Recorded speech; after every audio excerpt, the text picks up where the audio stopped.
Football fans all have stadiums we love, but do any of us have a pitch that we love? It might sound like an odd question, but pitches can be different sizes with big consequences. Why is that?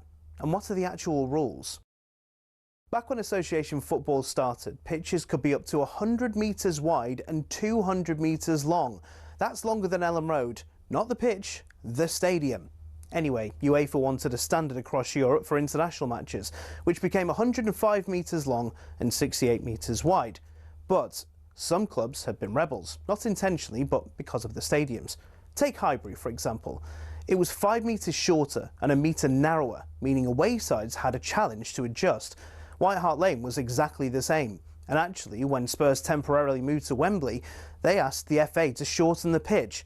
The FA, very offended by the sacrilegious suggestion, said no, which in fairness could have actually benefited Tottenham because when they moved into their shiny new stadium, the pitch was exactly the same size as Wembley's. Today, Forest Pitch at the City Ground is a big one. It's 2 metres wider than any other pitch in the Premier League. But the smallest of all, Craven Cottage, just 100 metres long and 65 wide. No excuse for not tracking your man. There are a couple of crazy outliers in Europe too. At Napoli's home ground, the Stadio Diego Armando Maradona, the pitch is a whopping 110 metres long. At least they don't play on a slope like Newcastle do. There's a 2-metre incline on the pitch at St James's Park. And don't get me started on the old pitch at Yeovil too. It used to be a slant of 2 metres corner to corner and across the halfway line. So UEFA have their standards, so do the FA, but they do give pitches in England some wiggle room. Pitches can be anywhere between 90 and 120 metres long and between 45 and 90 metres wide. I mean, the rules state you can't have a square pitch, but in theory you could have one that's 91 metres long and 90 wide. Imagine rocking up to play a Sunday League game and the pitch is basically a square. So there are rules and regulations on sizes, with a UEFA standard that roughly everyone follows, but as we all know, size doesn't matter, does it?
What are you complaining about? Play the music. Oh dear. But also, But the football season is starting. You can't have this. Surely we should have. It's partly our fault, Charlie, because we didn't have a meeting. We management called a meeting and we refused to turn up. We were too busy both denying having mistresses. That's what we were doing. I've never had a mistress. No. Have you ever had a mistress? I've never had a mistress. what's your mistress's name? Yeah, that's a good one. From Anonymous. Oh. Or, I'm not sure we should celebrate having a mistress. 2026. Right. Women listen to the radio too. Oh, yeah. Do they have a... It's funny they don't have a name for it, do they? A master? A little bit on the... No, I don't think it's that. No? Is it that? I think that's a different thing. It's Stephen, in my experience. No. That's not true. That's not true. I've never had a mistress. Good morning, Mrs. I'd like to say I've never had a mistress. Have you ever had a mistress? Anyway, look, we can't be doing the programme while this absolute dirge is playing out. But, like, surely someone somewhere, thank you so much. Wowzer. Give that man a raise. That's what I say. That is. There's no OB producer written down for the first one. Oh my So God. we know. Whoa. Okay, come on. Why do you hate OB producers so much? Well, we can't start until we know who it is. So, there's never an OB producer. Never an OB producer. What? Let's move on. Here we go.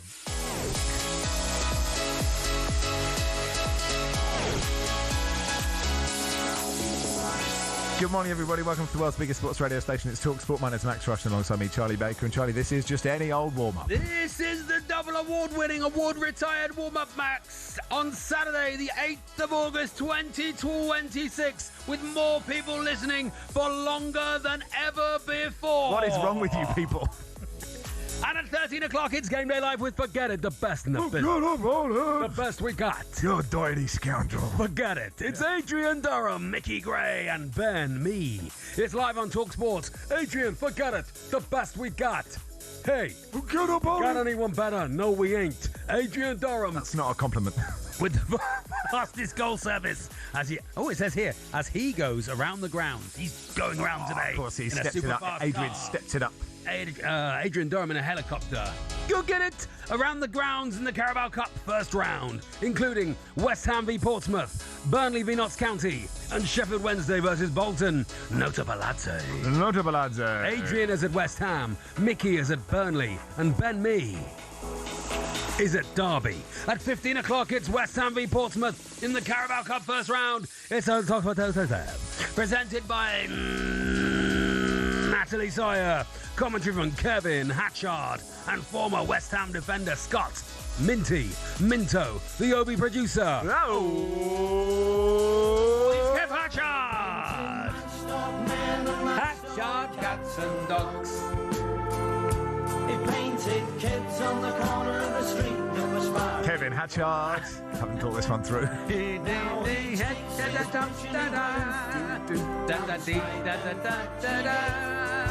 And James Martin looks weird on Saturday Kitchen. Go get it! And at 17:30, it's Colchester versus Southampton in the Carabao Cup first round. It's Love and Top Hotel. Presented by Natalie Sawyer, commentary from Big Joe Shannon, and former Colchester and Southampton winger Barry Groves, the OB producer. It's Joe Shannon. Where did you come from? Where did you go? Where did you go? Come on, Joe Shannon. I'd married a long time ago. Where did you come from? Where did you go? Where did you come from? Come on, Joe Shannon. You're really good at that. Go get it! And then at 20 o'clock, it's boxing in Leeds as Troy Williamson takes on Callum Simpson. Live on talkSPORT, it's presented by Gareth A. Davies. Commentary from John Rawling and Spencer Oliver, the OB producer. It's Ed Huntley. Where's your head at? Where's your head at?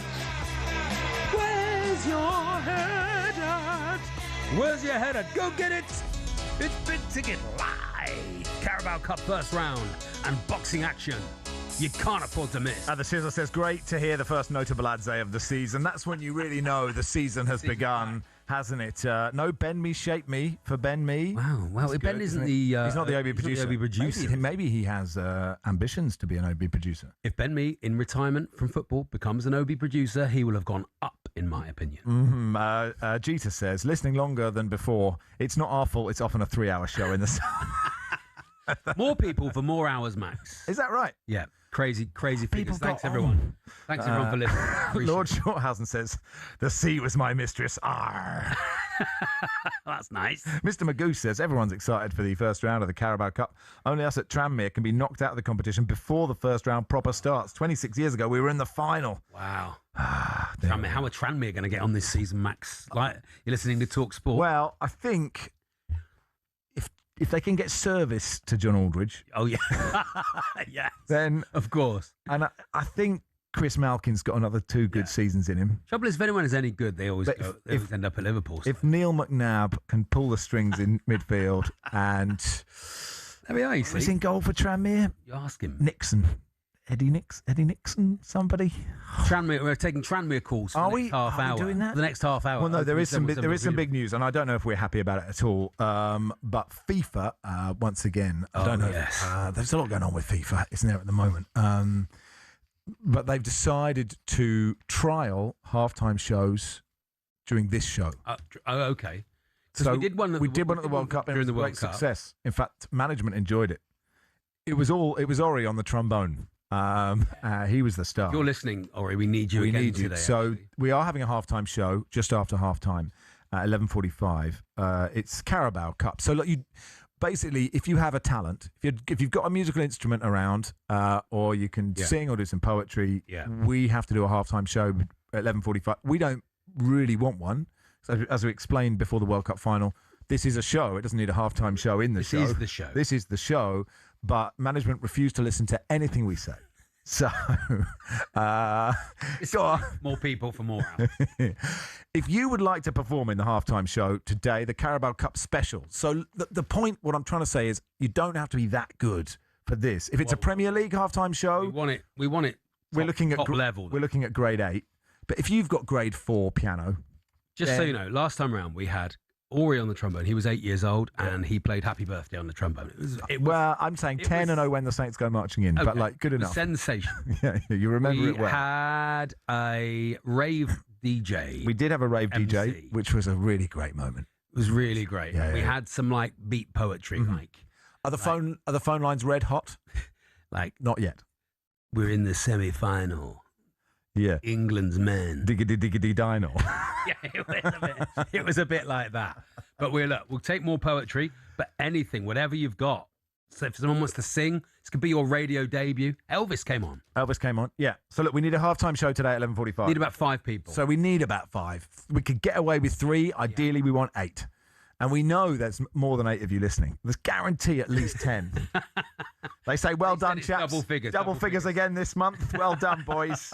You've done it again. Keep it going. Eric Nixon says the Sizzler. Don't forget Dave Challenger's throw-ins, of course. So look, course. 03717 223344 if you'd like to take part in the halftime show. So if you are just kicking about your house and you have an accordion nearby, that's what we need. We need performances.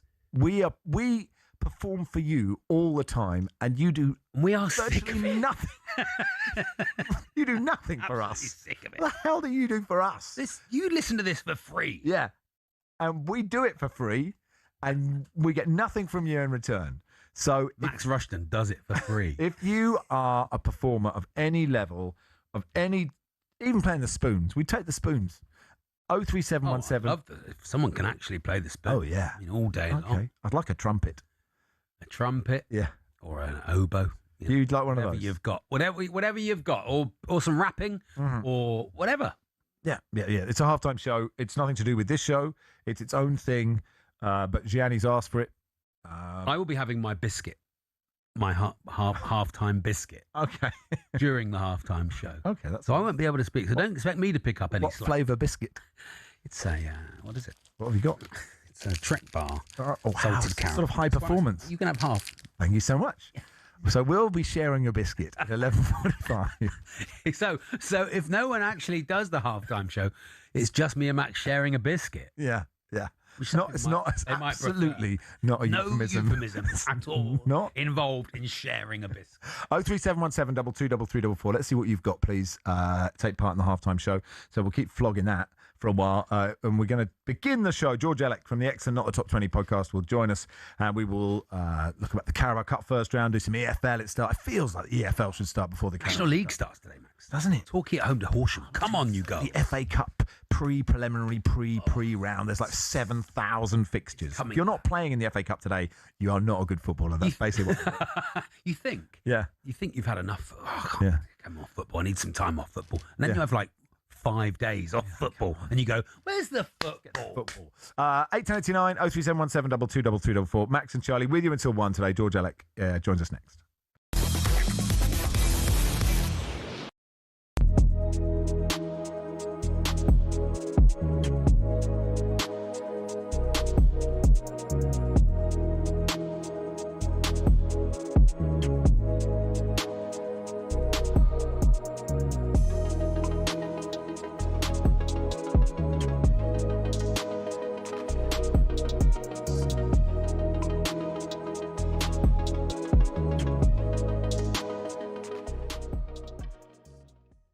I anticipate Arsenal to absolutely go again and just be as good as they've been this season.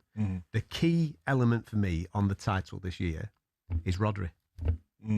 If Rodri's a Manchester City player throughout the whole course of the season, Manchester City will win the league. That's a shouting off, that isn't it? Do you, Wow. do you disagree? If Manchester City lose Rodri and he goes to Real Madrid, they will not win the league. I know what you're saying, but I look at it as well from because Anderson's coming, isn't he? Yeah. So He's not Rodri. I know he's not Rodri. But he'll benefit from playing alongside him. Yeah, that would happen. But if you leave him on his own in there, I think you've got carnage. I do know what you're saying, but I think there's more of a factor that Maresca might not be up for it either. You don't know yet. I think he's up for it. You reckon he's up for it? I think he's up for it. We'll see. He knows that club. He's been at that club. He understands how that club You're works. talking like a real Manchester City supporter. He went to Chelsea. He did. Are you Blackburn? You're a Blackburn fan, yeah? Yeah, we'll talk, Hold on a minute. we'll talk about their dismal summer in a minute. What about the other teams? Why are you doing this? Why are you deflecting? Well, I'm just trying to say. All I was doing was talking about the Premier League title race. That's all I was saying. And I was just saying that the big impact, the key piece of information for me is Rodri being a Man City player throughout the whole course of the season. And if he is, Manchester City will win the league. Cool, but that's a shout. Do you not think so? So where was he last season? Getting back from his ACL, mate. Do you not think so? No, listen, mate. So you're tipping Arsenal. You think so? You believe in what I said at the start of the show, that you believe that we're entering a dynasty time. Yeah, but I wouldn't hang my hat on it.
Got to love the Carabao Cup. Early rounds, you are guaranteed drama. Back on the volley, it's in!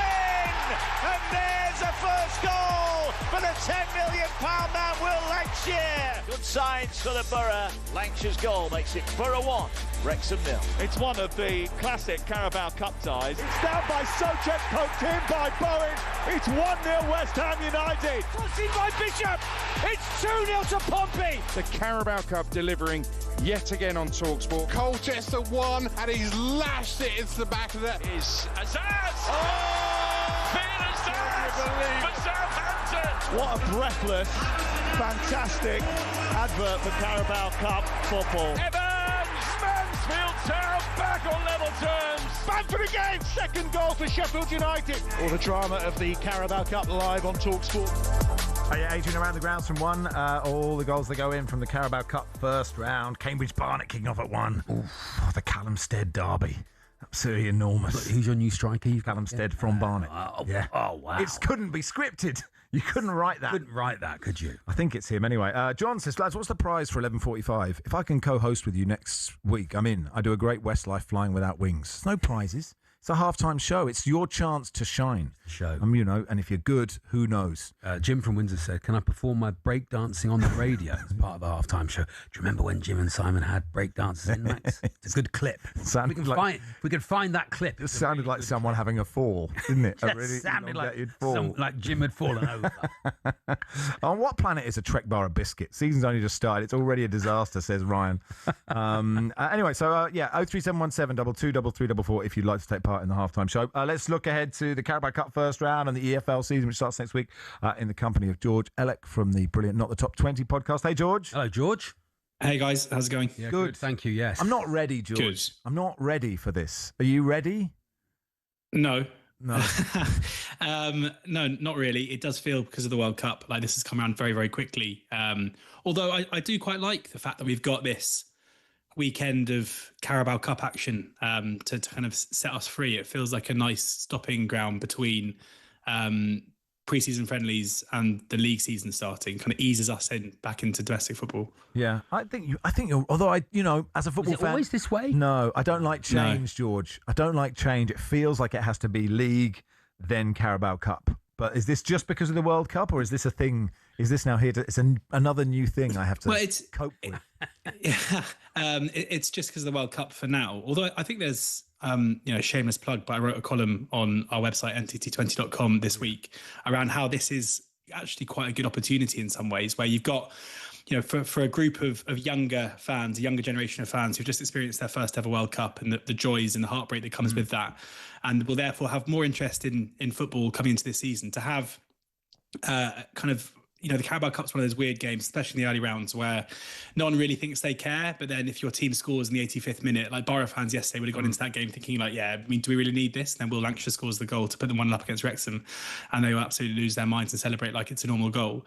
So it kind of doesn't have the heartbreak of a league game necessarily, but still the joy if you win. There's also penalties if it's a draw after 90 minutes, and kids love penalties. Yeah. And also for anyone who's ever taken kids to a game in January or February will know that it's just too cold, whereas you're not going to have any issues with children complaining that it's freezing. So this is a perfect opportunity, I would say, to take your kids to a game, get them into your local team, and kind of capitalise on the fervour that the summer brought. I've still not had a can of Carabao. Have you, Max? Not yet. George, ever had a can of Carabao? I've been offered some. Have you ever visited Rwanda? Ever visited Rwanda? No. It's not paying off a lot of the sponsorship at the moment. But what do you fancy from today then? Max is saying Cambridge United Barnet at 1 o'clock kickoff is huge. Yeah, I mean, yes, it is huge for Max for sure. It's all kind of intriguing. This is the first time we get the Southampton game. I'm interested in when we're covering that culture to Southampton and to see Southampton. How they're going to play. I think they have to win their first 3 or 4 games. I think Southampton. Otherwise, it's like, well, why have we kept this guy on? I'm trying to remember his name now. Tonda Eka. Yeah. I mean, I'm sure they probably sold out of binoculars in shops around Colchester this morning. As the home fans. Yes. I mean, the fans are now fully behind him. There's still this overhanging FA charge where we don't know what's going to happen. And Tonda Eka gave an interview earlier in the week saying that he still is relatively concerned, that he still doesn't know what kind of punishment the FA are going to serve to him. There is still a chance. There's a precedent that we're suddenly going to get a press release saying that he's banned from football. It feels like the closer we get to or English football at least, the closer we get to them actually playing games, it probably feels less and less likely. But Southampton have done some really good stuff in the transfer market in terms of retaining key players. Perret, their keeper, who came in on loan in January, is now a Saints player. He was sensational during a good run in the second half of the season. Carl Larin, the striker, who obviously had a very good World Cup, he was on loan at the back end of last season. He's now signed permanently, and I think it's Southampton a lot of people's fancies to go well, despite that 4-point deduction that they got off the back of Spygate. But there are loads of good games. I love the Carabao Cup. I personally think that it's much maligned because Premier League fans generally don't seem to care that much about winning it until they're in the semi-finals. It's one of those tournaments that I think kind of belongs to the early rounds. As an Oxford fan, I've seen some great days. We beat West Ham 4-0 in the early rounds a couple of years ago when they were a Premier League team. It's a competition where if you're Doncaster fans last season at this stage, making the short trip to Middlesbrough and seeing them beat them 4-0 away from home, like these are kind of what football fans are being a football fan is all about. And there'll be a lot more of these stories. We saw it on Thursday evening with Walsall going to Bristol City and winning 1-0. And there are lots of good ties today, kind of lots of games that look pretty interesting. Crawley, who had to win a preliminary round away at York, they go to Watford, which is one of those games which will be intriguing. Burnley host Notts County. Notts County just promoted, Burnley just relegated. So last season that would have been a Premier League team against a League Two side, now Championship against League One. These are still big games, and despite the fact that the FA Cup seems to sit higher in the pecking order, and rightly so, I think when you have a bit of a giant killing, when you have a big upset, there isn't much difference between the two. You say you're an Oxford fan. I didn't know that, George. By all accounts, a good pre-season under Aaron Ramsey. It's going to be interesting to see how he gets on, isn't it? A good pre-season under Aaron Ramsey in terms of results, yes. Yeah. He was appointed, and not very long afterwards, Oxford were hit with a registration embargo, a transfer embargo, meaning that they can no longer sign new players. So I'm not sure he was necessarily expecting that when he agreed to take the job on, or at least he himself has said that he wasn't expecting it. But it does mean that Oxford have a lot of very good players. The embargo, it's still pretty murky to everyone why this has happened. There are new SCMP rules around spending in League One, and part of that seems to be that owners have to provide a kind of cash injection in the form of a bond to prove that they can fund the club or the level of spend that the club are currently putting in. There's also a rule that you can only spend 65% of your revenue when you get relegated. Now for Oxford, it's difficult because the revenue isn't particularly high because they don't own their own stadium, and that is another issue that the club are facing up to, where we are currently awaiting kind of final confirmation around planning permission that Oxford are allowed to build this new stadium, which is going to cost a lot of money. So why have we failed to comply? Why has Eric Tohir, the Oxford owner, not been able to put forward the money to prove to the EFL that he's able to fund the club in the ways that are now deemed necessary to do so? Now, to be clear, this has never been the case before. Previously, you'd be able to fund the club month to month as you want to, rather than kind of fronting up a big chunk of cash. But it means that we're seeing predictions come out for the season. Some people are predicting Oxford to struggle. I think when you have players like Stan Mills and Brian de Keersmacher and Cameron Brannigan and Jack Curry and Brodie Spencer, guys who probably should be playing in League One, and now Oxford have basically no motivation to sell them. Stan Mills has been strongly linked to Preston North End, for example, but why would you sell a player if you can't replace them? It wouldn't really make any sense unless it's for an extortionate fee. So, a weird club to support right now, like huge existential concerns. Long term, we need to build a new stadium or we're going to be homeless. But at the same time, we seem to have maybe one of the best teams in the league. So we'll probably finish somewhere between first and 24th. Stan Mills playing for Preston, that could have definitely happened in the 40s or 50s or 60s, couldn't it? Stay where you are, George. George Elek from Not the Top 20 podcast with us. We're looking ahead to the first round of the Carabao Cup. It's Max Rushden and Charlie Baker with you on the warm-up on talkSPORT.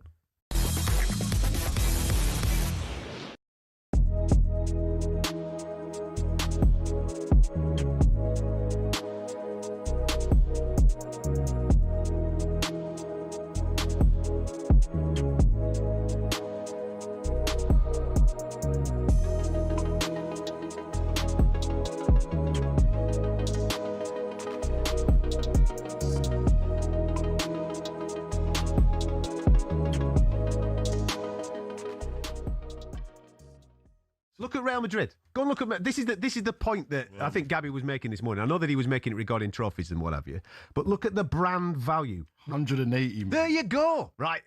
That's how big that football club is. Right, that's a lot. That's how big that is as a worldwide entity. 180 million, and you're talking about him coming to a club that has 32 million followers on Instagram. Again, these are very basic metrics.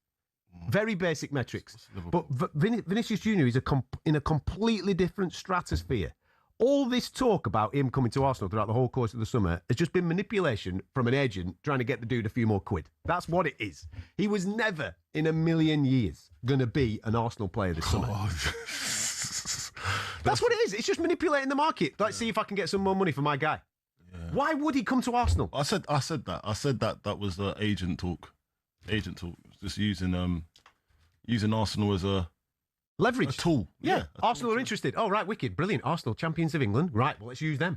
Yeah. Let's use them. Go back to the table with the Real Madrid lads. Forward. Yeah, he's coming out of contract. You know what I mean? He needs a few more zeros on this contract. Yeah. Okay. We're going to sign Yandy Mande. Let's put some pressure on you. No, don't worry about that. Vinny Jr. ain't going nowhere.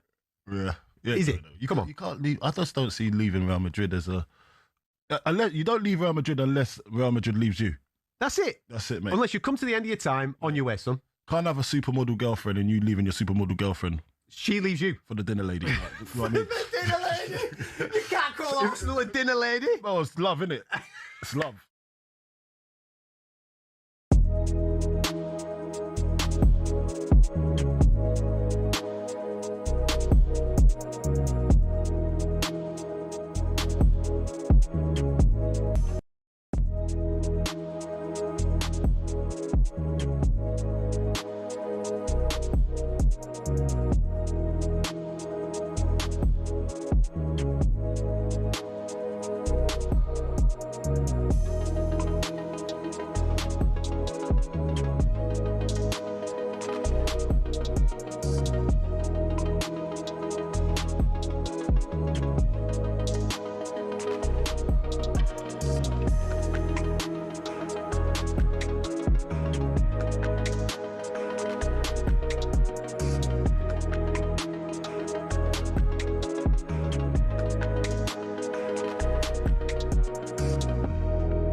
Morning all, Max and Charlie with you on the warm-up. George Alec from Not the Top 20 podcast with us, looking into the Carabao Cup first round.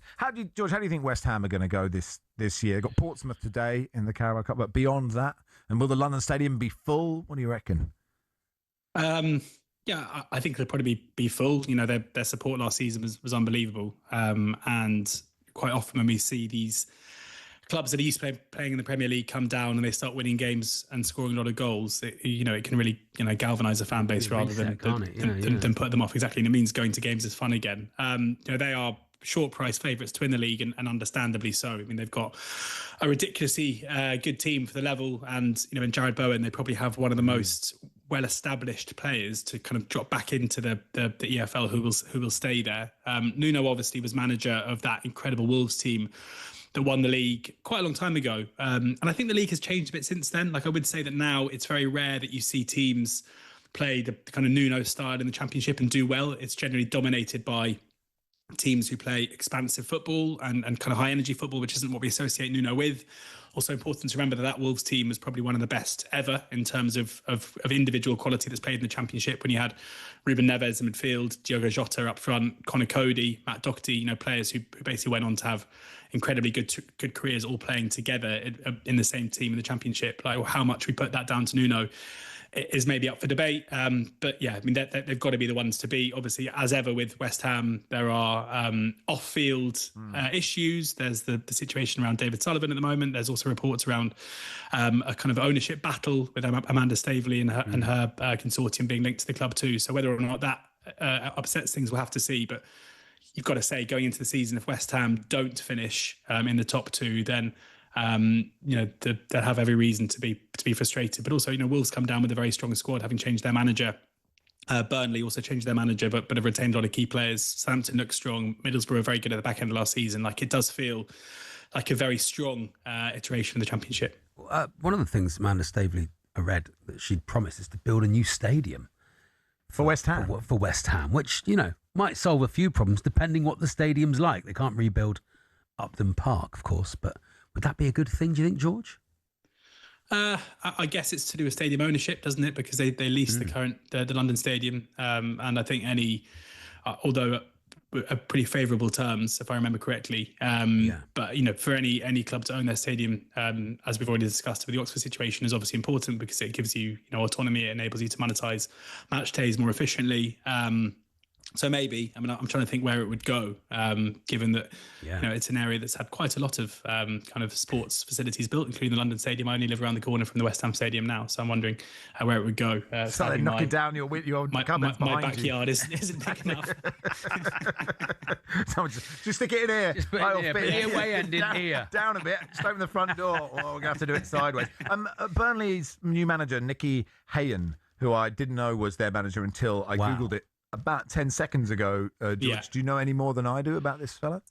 Well, he's an example of how quickly stock can rise in football, because in the 2021-2022 season, he was managing Haverfordwest County in the Cymru Premier. So he's had a sharp ascent in Belgian football, because he left there. He did very well there, to be fair, and he went to take over the Club Brugge youth team, where he had success. He then became the Club Brugge senior manager, and then was most recently Genk manager. And he seems to be pretty popular in terms of what he's done in Belgium. The style of play kind of fits what we've seen from Burnley in the Championship under Vincent Kompany and under Scott Parker, of being front. It's all the stuff that every new manager says now. We're going to be front-footed, attacking, high pressing. But then again, they've retained a lot of good players. It's always the case with teams that are relegated from the Premier League, where you look at the players that leave and you think, oh God, have they got any good players left? So you look through the squad and you see that they've got loads. They've retained loads of players who were part of the team under Parker, who went close to winning the league, only for Leeds to score in the last minute to take the title off them. They have got Carl Walker, who's now obviously a bit older, but coming back into the Championship. Armando Broja, another one who hasn't necessarily cut to the Premier League level, but should be pretty dominant in the Championship too. They've got a lot of very good players in their team, but it's how the new manager can come in and make them gel. And I always think, because the remit when you're a parachute payment team in the Championship is so different to how it is in the Premier League, where normally these teams, when you get relegated, are going to be averaging kind of 35% possession, have a massive quality gap between them and their opposition. In the Championship, it flips, where suddenly they're going to be the dominant teams. They're going to be the teams where the onus is on them. And with it's always the case with West Ham, with Wolves, with Burnley, especially under the two new managers. I think as soon as you see them play once or twice in league games, it then becomes apparent how good they're going to be. And I think we'll learn a lot, especially because, both Burnley and Wolves have changed their manager.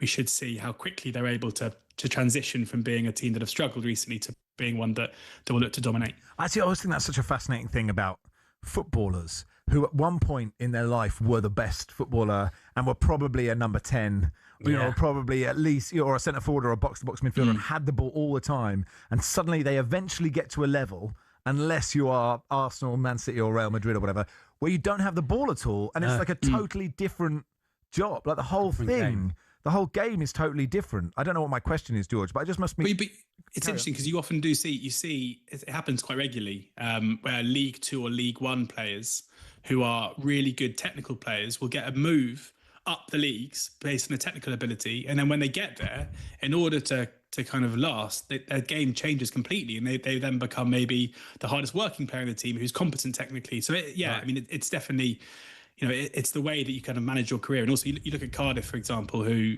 had about 3 or 4 seasons in the Championship playing like under Errol Bullitt and Steve Morrison, playing like really quite attritional football. They went down last season, appointed Brian Barry Murphy, who plays a completely different style, much more attacking style, possession-based style at a lower level. And suddenly players like Perry and G and Ryan Wintle and, other players who we hadn't really see that part of their game suddenly showed how good they were again. So, it's I guess there's an element with, as a player, you have to show you can do everything rather than only being capable of playing for dominant teams. A lot of the time, you speak to the top players and top managers that come through talkSPORT, and I'll ask them that question, what's the difference? And they'll always say it's mental. Everyone can get fit. But it's always mental and concentration and, being able to do it for 90 minutes and lack of mistakes and that sort of thing. But Well, talent. I mean, it's being good as well, isn't it? I think you can get to a certain level with talent. Yeah. Then it's what's in your head a lot of the time. That's what they say. That's not me talking. Same for broadcast. That's exactly. I mean, I have out there. Of the teams that didn't quite, thinking about Middlesbrough and other sides that were close last season, who do you think will be pushing at the relegated sides the most in the Championship?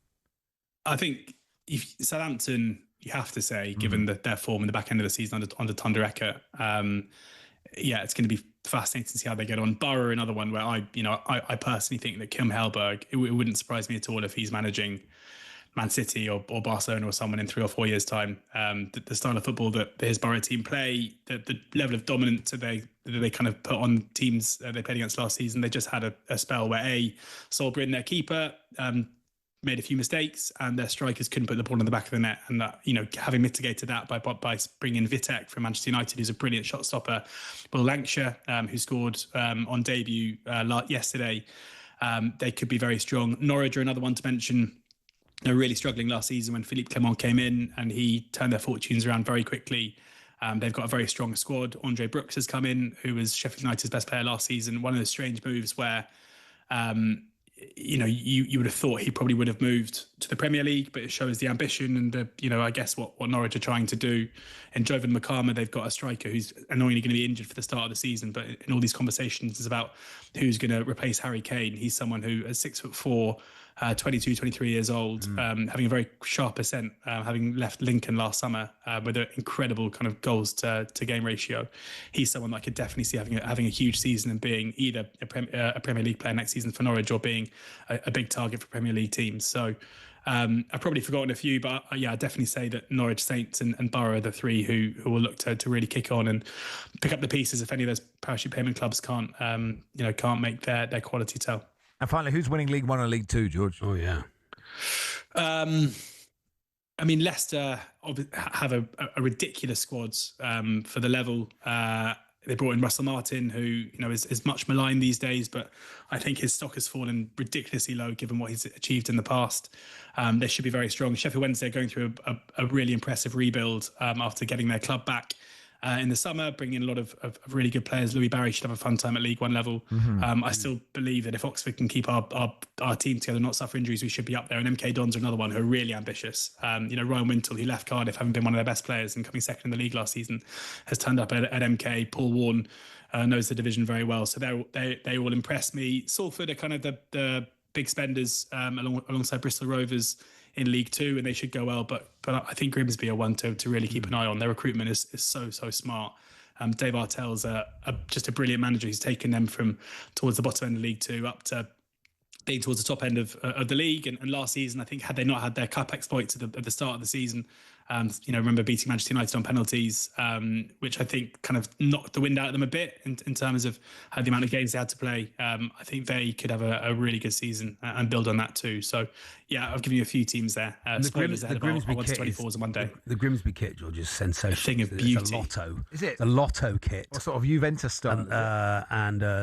It's obviously black and white stripes, and I think it's like a purple and blue second kit. Yeah. Both beautifully designed, George. Oh, they do look nice, yeah. Well, thank you, George. Have a wonderful day. Cheers, Thanks guys. for coming on. George Thank you Elliott very there from the Excellent Not the Top 20 podcast, if you want more EFL stuff. I'm just looking at League One. I'm thinking, lots of good teams in there. All right. Just got mid-table for you, Max, do you think? I'll take it. Yeah, you take it. I'll take it. Nelly Frambo, you say you can Hello, play. Nelly. You saying you can play the spoons in the halftime show, and you can also do a teaspoon and dessert spoon as big man, little man combo. Nice. If you can do that, it's calls. So 03717 22 33 44. Get in touch. Someone will take your number. They'll call you back if you'd like to play spoons in the halftime show. And if anyone wants to do anything in the halftime show. It's 11:45. It's not our choice. FIFA have asked talkSPORT to ask us to do a halftime show for the Carabao Cup. Whatever See how you've it goes. got. We did it at the World Cup final. It was quite successful. We do need a child playing a musical instrument. Ori played the trombone last time. It was excellent. So 03717 22 33 44. We don't have a full set list yet, is what I'm saying. All right, okay. So we believe in you, but we might not believe in you if you don't deliver on this. It'll So just be me and Max eating half a biscuit. so 03717 223344 in exactly an hour's time, the halftime show. Can you do anything, and can you do it for 30 seconds for us? 03717 223344. We'll do some Chelsea in just a second.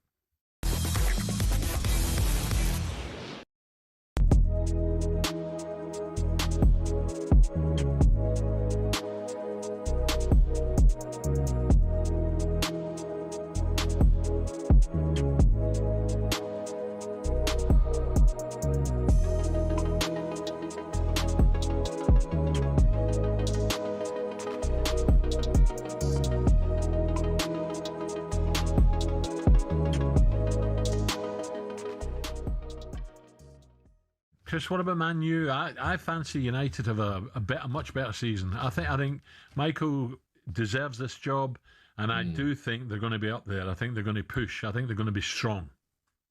No, I do. I think I'm so happy to see Carragher's just thriving. I think, obviously, having played with him, you know what kind of character he is. He's that composed and he's intelligent, and he's obviously bringing that into one of the biggest jobs in world football. And I think the run they obviously had at the end of last season, obviously in 2026, I think they were like #1 in points taken. So for him to be able to have a full pre-season, bring in whoever he likes in terms of players and just have that belief, I think there's no one better kind of, steering that ship really. And no, I'm excited to see what the season brings for them. I think it's going to be an interesting season, Chris, all round, because so many new managers. You don't know what to expect. Liverpool, Chelsea, Spurs have spent big money as well. Whether they can try and get into that top four, and obviously the only one with a little bit of stability is probably Arsenal. But it's always hard to retain that title, isn't it?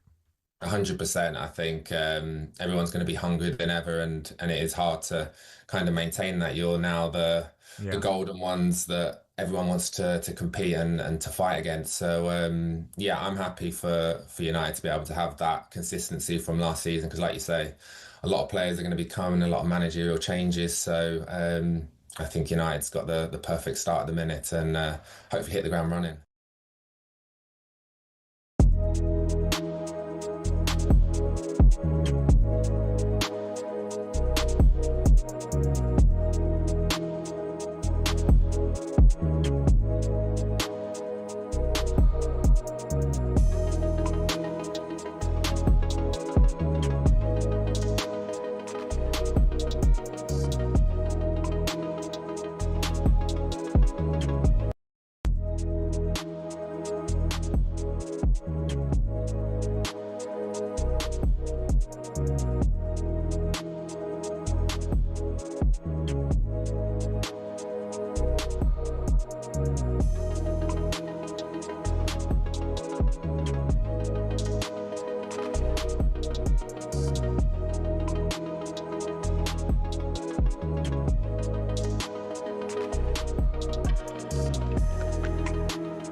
Hey, we're getting somewhere. Abby says, if you're really struggling for halftime entertainment, I can always do my Scooby-Doo impression. 03717 223344. Matt says, please. Hi, Max. And the other one. Blimey, that is rude, isn't it?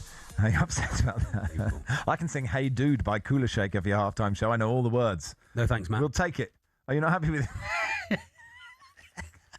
Amin says, I've recently picked up playing the piano. I had my first lesson last week. I feel I'm ready for the radio. Yes, 03717 223344 halftime show in an hour's time. Get those calls in, please.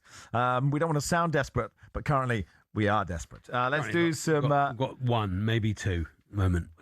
We need 5. That's okay, isn't it? Oh, that's good to start with. Anyway, let's do some Chelsea with Simon Johnson, Chelsea brought up for The Athletic. How are you, Simon? Hi, Simon. G'day, chaps. I'm doing all right. I arrived back from Hong Kong last night, so I'm in the kind of where am I?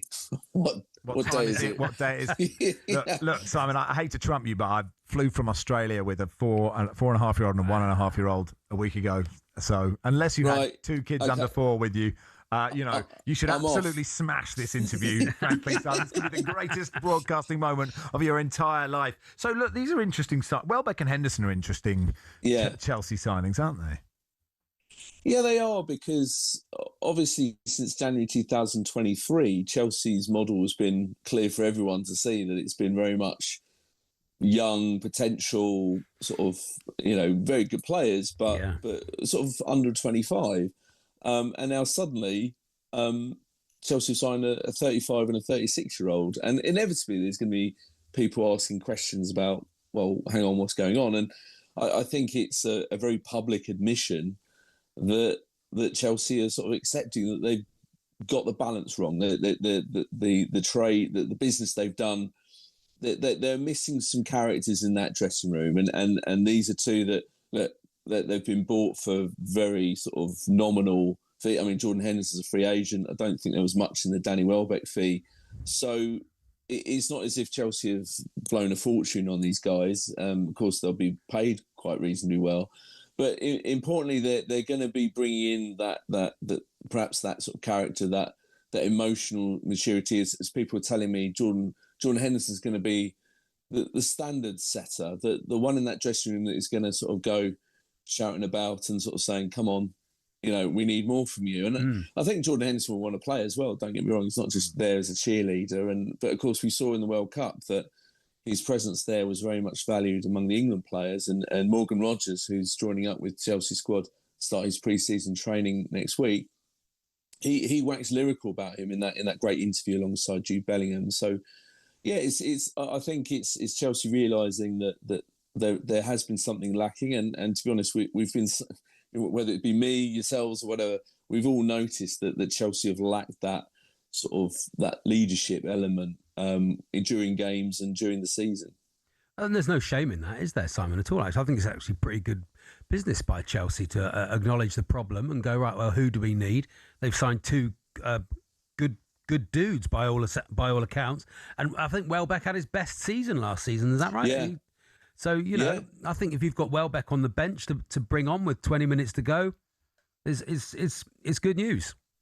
Yeah, and he knows João Pedro very well, of course, from their Brighton days, and they actually played together a few days ago against Juventus. João Pedro playing the number 10 role in Cole Palmer's absence. So there's an inevitable sort of partnership there, whether they're on the pitch together at the same time or like you say, sort of one starting and one going off. I mean, João Pedro is clearly the first choice. There's no doubt about that. But Danny Welbeck's not come here to Chelsea for a retirement package. He'll want to build on his amazing sort of season with Brighton last season, and Chelsea as well will be relieved he's not facing them anymore. Yeah, because he's got a ridiculous record against them. So in the Chelsea Brighton games, at least, they won't have to worry about Danny Welbeck scoring against them like they have done for quite a few years now. They've got no European football. What do you think the expectations are? I mean, I do think the fact that they've recruited looks well. Spurs have done the same, I think. Does make it interesting to see, and maybe I'm speaking with my heart there for how much better Tottenham can do than last year, but having no European football and having that time on the training ground, recruiting more sensibly, I think this could be a really fascinating Premier League season, actually. I don't know what Chelsea's expectations are. Well, minimal Champions League qualification, which is the same every season, and of course they'll look to challenge for the 2 domestic cups, which in fairness they did last season. They got to a semi-final and a final of the domestic cups, just didn't get over the line. But the league is where Chelsea have to improve. 10th place is an embarrassment, quite frankly. And the last time, I'm not saying they're going to do it, but the last time Chelsea won the league, in 2017, they had no European football that season. So Antonio Conte definitely benefited from having those 3 weeks on the training grounds, work with his players. And that inevitably is going to give Chelsea a bit of an advantage. But I think there's still a huge gulf between, sort of where Chelsea have been in recent years to challenging the likes of Arsenal and Manchester City all the way till May. They'll certainly want to get close, but yeah, they have to get back in the Champions League. It's not good enough for Chelsea not to be in it.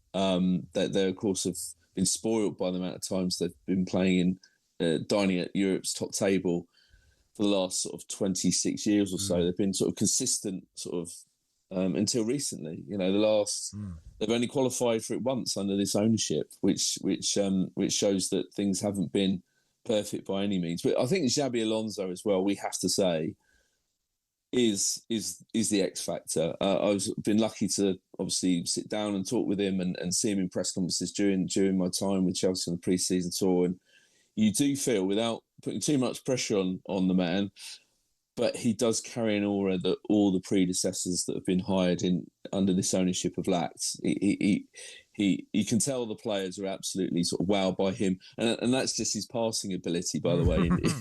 In training ground, he hasn't lost it. He could almost be he could be next to Jordan Henderson, quite frankly, and he could still do a job for Chelsea, I think. Any more players coming in or going out, do you think? There's rumours about Neto. Obviously, Mudryk is cleared to play now. I think there's going to be a lot of movement out, primarily. Yes, of course, I think any ins will depend on exits, I think, particularly in midfield. The Enzo Fernandez story is certainly not over. No one has come in and met Chelsea's £120 million valuation, but clearly, if someone puts an offer on the table, Chelsea will listen to it. They'll say, yes, we'd love him to stay, but they're not also saying he's not for sale, which I think speaks volumes. But Malo Gusto, you mentioned Neto, these are all sort of players that if someone bids high enough, they will sell. And then there's, of course, the sort of like 9-10 centre-backs that they've got at the club. Of course, some that they definitely want to keep, but that means there's an awful lot that have got to go. And you're talking Axel Disasi, Benoit Badiashile. I mean, Chalobah's about to complete a move to Como. But yeah, a lot of movement there as well. Good stuff, Simon. Thank you, Simon. Go have a snooze now. I'll send the kids over to help you with the jet lag, mate. Yeah. No, that's all right. Thanks. Simon Johnson there, Chelsea reporter from The Athletic. It's Max and Charlie with you until 1. We've still got a few slots available for the halftime incredibly show. It's a shock, isn't it? 03717 222. It's your chance to perform for the nation. 03717 22344. The team behind the glass frantically working to build a lineup. Are there any of them doing anything? Are they listening to us? They are. They are. At least they're paying some attention. That's better than normal. So well done to everyone involved in the programme so far. It is Max and Charlie here until 1. If you'd like to take part in the halftime show, we need you. 03717 22344.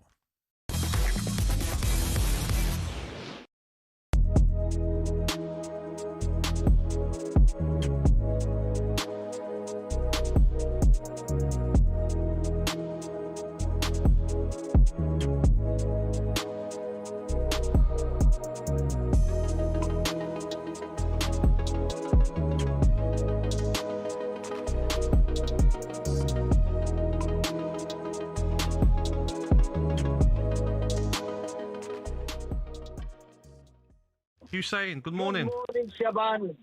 Akbar Lahore. You're making me boil right now. I can't stand you, mate. Oh. You know, what have you won? What have you actually won, Gabi? You've not won nothing. Yeah. All you keep doing is just criticize Arsenal. What have you actually won? Nothing, mate. You know, it's actually funny that I used to like you as a striker, but now I can't even. I don't know what I used to see in you because you won absolutely nothing. And Arsenal are gonna win stuff. You They're gonna used to win. like me, you said. Yeah, I used to, but now. What did you like about me though before? Now he's your big gob. Sorry to say that. He's just criticizing Arsenal, but you just don't see how Arsenal are actually making. They're going places right now. We've just won the Premier League. You just even don't appreciate that we did that because you just don't hate Arsenal. That's your issue. I love Arsenal. No, you don't. I do. Thierry Henry is my favourite player. I've got his shirt that I wear at home. Don't insult my intelligence, Gabby, please. I love Arsenal, mate. No, you don't. I do. You don't. Right, let me finish by saying this. Okay. Why will not what's his name, Vini, not come to Arsenal? Because it's we are Arsenal. actually building a team. Because we are building. Why should he stay in Real Madrid? Especially what Real Madrid happened between him and Jose. Never. You know what? I don't know if I'm gonna get anywhere with you, but I said what I wanted to say.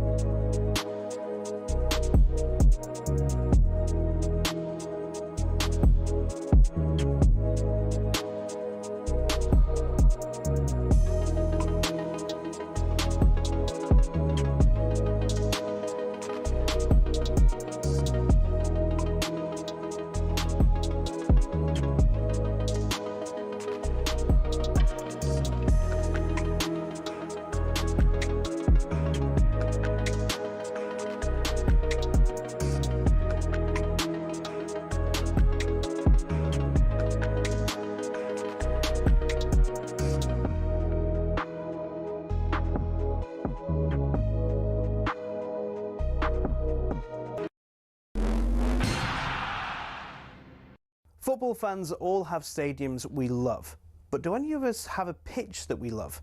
It might sound like an odd question, but pitches can be different sizes with big consequences. Why is that? And what are the actual rules? Back when association football started, pitches could be up to 100 metres wide and 200 metres long. That's longer than Ellen Road. Not the pitch, the stadium. Anyway, UEFA wanted a standard across Europe for international matches, which became 105 metres long and 68 metres wide. But some clubs had been rebels, not intentionally, but because of the stadiums. Take Highbury, for example. It was 5 metres shorter and a metre narrower, meaning away sides had a challenge to adjust. White Hart Lane was exactly the same. And actually, when Spurs temporarily moved to Wembley, they asked the FA to shorten the pitch.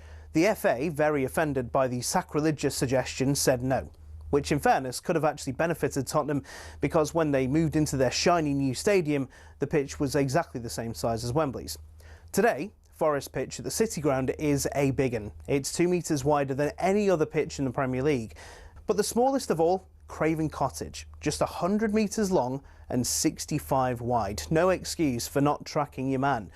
There are a couple of crazy outliers in Europe too. At Napoli's home ground, the Stadio Diego Armando Maradona, the pitch is a whopping 110 metres long. At least they don't play on a slope like Newcastle do. There's a 2-metre incline on the pitch at St James's Park. And don't get me started on the old pitch at Yeovil too. It used to be a slant of 2 metres corner to corner and across the halfway line. So UEFA have their standards. So do the FA, but they do give pitches in England some wiggle room. Pitches can be anywhere between 90 and 120 metres long and between 45 and 90 metres wide.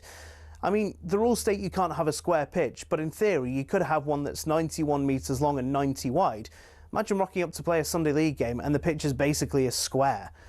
So there are rules and regulations on sizes, with a UEFA standard that roughly everyone follows. But as we all know, size doesn't matter, does it?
Andy's been in touch. A-Team EastEnders, Walking in the Air. If you want someone that can play the trombone, I'm your man, says Andy in Glasgow.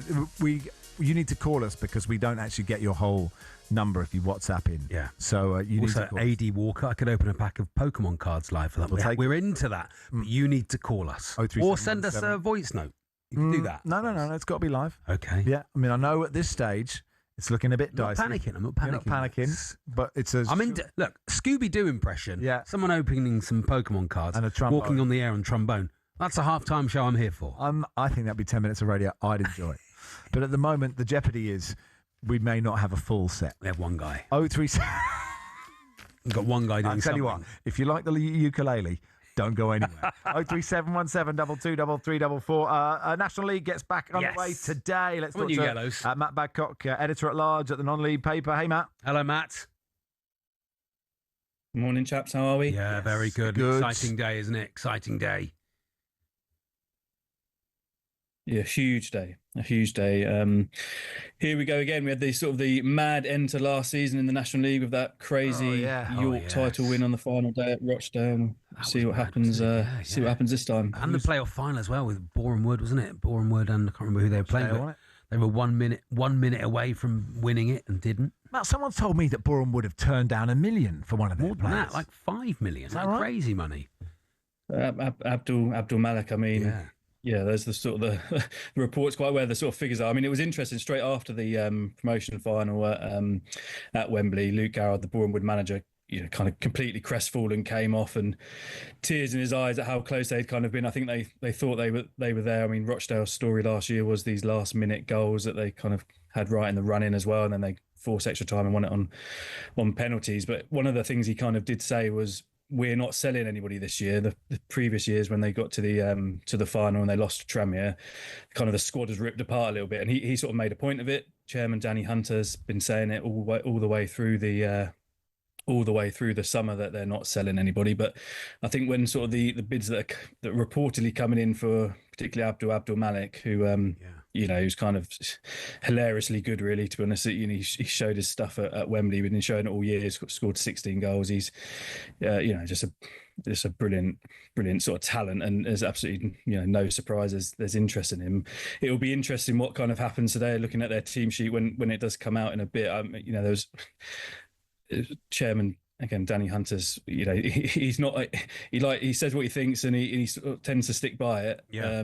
He's kind of made reference in his sort of program notes today that, about people being badly advised. He's not mentioned anybody's name. There's other players in that squad who are of interest because they were excellent last season. Boreham Wood, no surprise. Zach Brunt was brilliant. Matt Rush as well. So it'll be interesting if he's on the team sheet today and if they can keep hold of him. Yeah, most important person for a lot of time for Boreham Wood is Luke Garrard, isn't it? Because he left and they didn't do great, and then he came back and he got promoted, nearly double promotion. Carlisle and Hartlepool, though, two favourites for the National League. I bumped into Jeff Stelling the other day.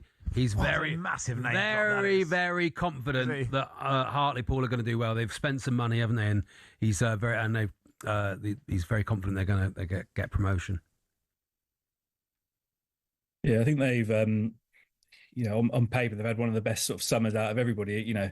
Since they came back into the EFL, back out of the EFL, it's not been it's not been great for them. They've kind of been a bit middling.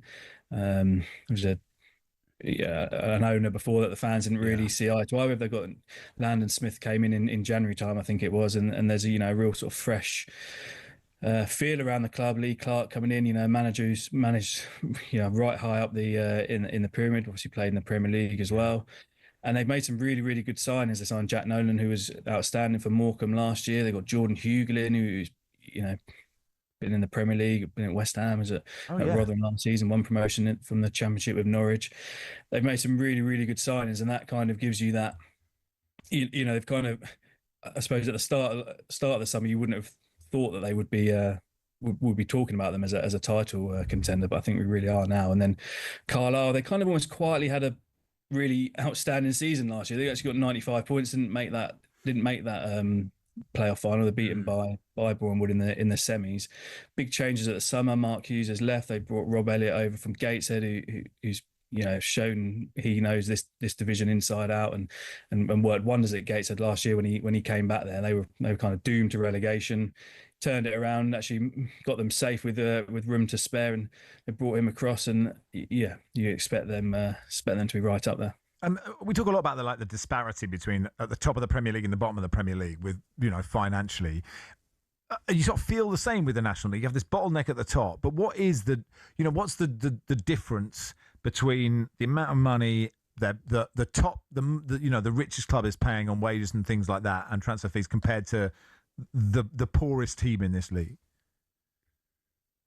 Yeah, I think it's interesting. I think it's changed quite a lot over the last sort of 5 to 10 years probably, that there are, pretty much everybody is now full-time, whereas, quite a few years ago, it was maybe half the league and a selection of sort of part-time hybrid, whereas pretty much everyone's full-time. It's the teams who've come up this year from step 2, AFC Fylde won the National League North. They're a full-time outfit already. They're the Coasters. They've been in this division. They've been in the playoffs, in the playoff final in the past. So they kind of come up, knowing what it's about and already full-time. Kidderminster are the same, already full-time. Hornchurch, who've come up from the National League South, who are going to probably be arguably the smallest club in the division. They've gone full-time in the summer as well. So the kind of the gap between everybody does feel like it's tightened up a lot. It's not kind of back like it used to be, where you would have you could easily see who the sort of the clump of big hitters were, and then kind of everybody else scrapping that out for the rest. And I think the playoffs have opened it up in the last years as well. We now got down to 7th in the playoffs. I think it gives teams more of a kind of a license to go for it a little bit. It's often the players that want to have jobs alongside the football. It's often they don't want to step up. Yeah, that's they want the thing. Yeah. Do you think we're any closer to 3 up out of the league, or do you think we are 2 up for life, Matt? I think we are closer to it. I also think I've been working at the paper since 2009. It's been a conversation. Yeah. I remember when I first started the paper, it's been a conversation. I think it kind of has to come. I think the EFL are making those noises, aren't they? That they accept it has to come, and obviously it's tied in with this big deal. I think the National League did a great campaign last year to really kind of put 3 up into everybody's minds. Yeah. I think no promoted side has ever come straight back down, and they normally, and a lot of the time they'll do well. Yeah, they'll do really, really well, won't they? So they are very well run. Teams are very well run at the top of the National League. How do you think Torquay are going to get on in the National League South, Matt? I think they're going to win it. Yeah, you're calling it now. Yeah. They are favourites to win it. They weren't a couple of weeks ago, and I think because I've banged on. Oh, is that right? I think because I've spoken about it quite a lot. I think the odds have come right in. Yeah, well, I think they're sort of obviously close last year. Jimmy Ball now a full pre-season down there. I mean, that is a tough division though, the National League South, as you well know. Again, talking full-time teams, I think there's about 7 or 8 in there as well. Yeah. You've got Dagenham with everything that's going on there. City looking strong. Brought Mark Cooper in, brought in quite a few players who won the FA Trophy of Southend last year.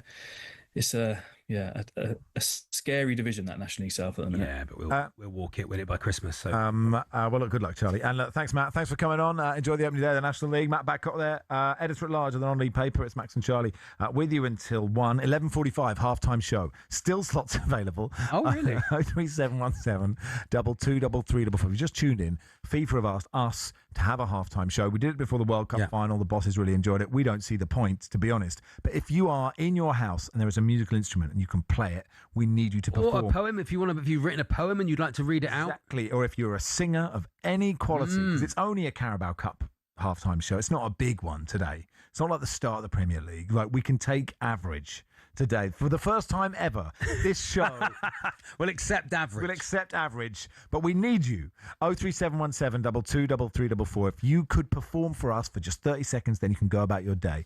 Lars Sivertsen joins us for a couple of bits in just a second.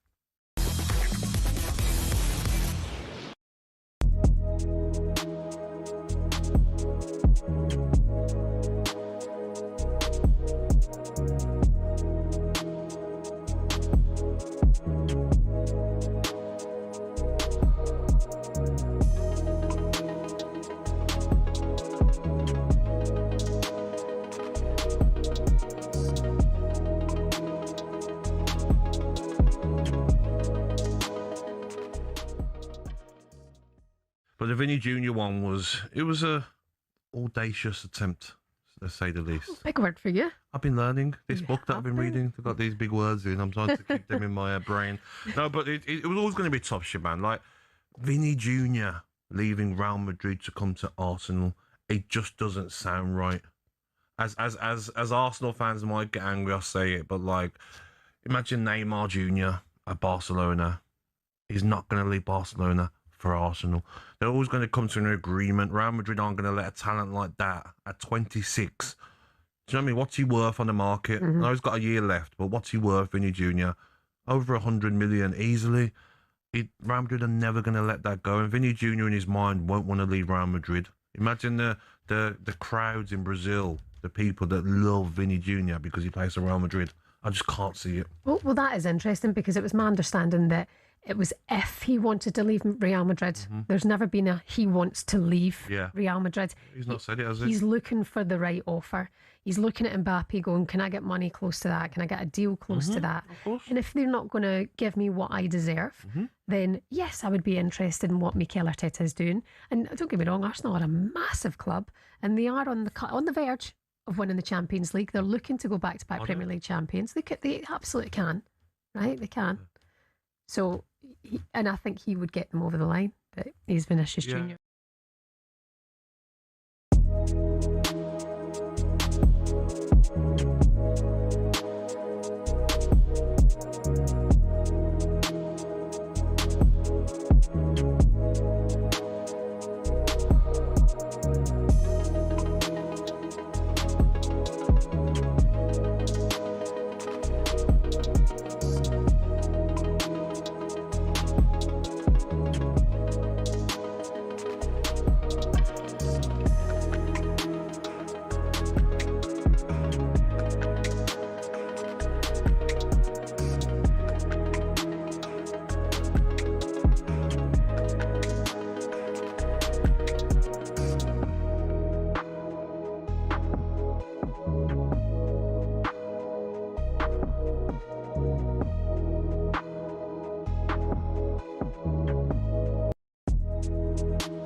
Richard in Sheffield says, morning boys, I know a car park attendant called Madge.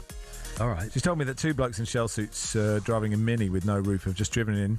She'll get them to drive around her local NCP, singing a rough rendition of Cliff Richard, if that's any good for half time. I mean, I was trying to work out. Sounds like our sort of thing. I can't quite work out what the act is there. I don't know. I was just wondering, am I reading out something? Two guys in shell suits. We'll take it. We'll take it. You know, shell suits still a thing, weren't they? Didn't they become a fire risk? I think so. I'm not in one. Did you ever have one, Max? No, I didn't. Not even for sporting? No. Griff says, don't ask the piano player at St Pancras Station. Rubbish. At this stage, Griff. At this stage, Griff. Yeah, at this stage, Griff. We'll take it. 03717 223344. Big halftime show coming up after we speak to Lars Sivertsen. Let's play his music. Did we just play his music?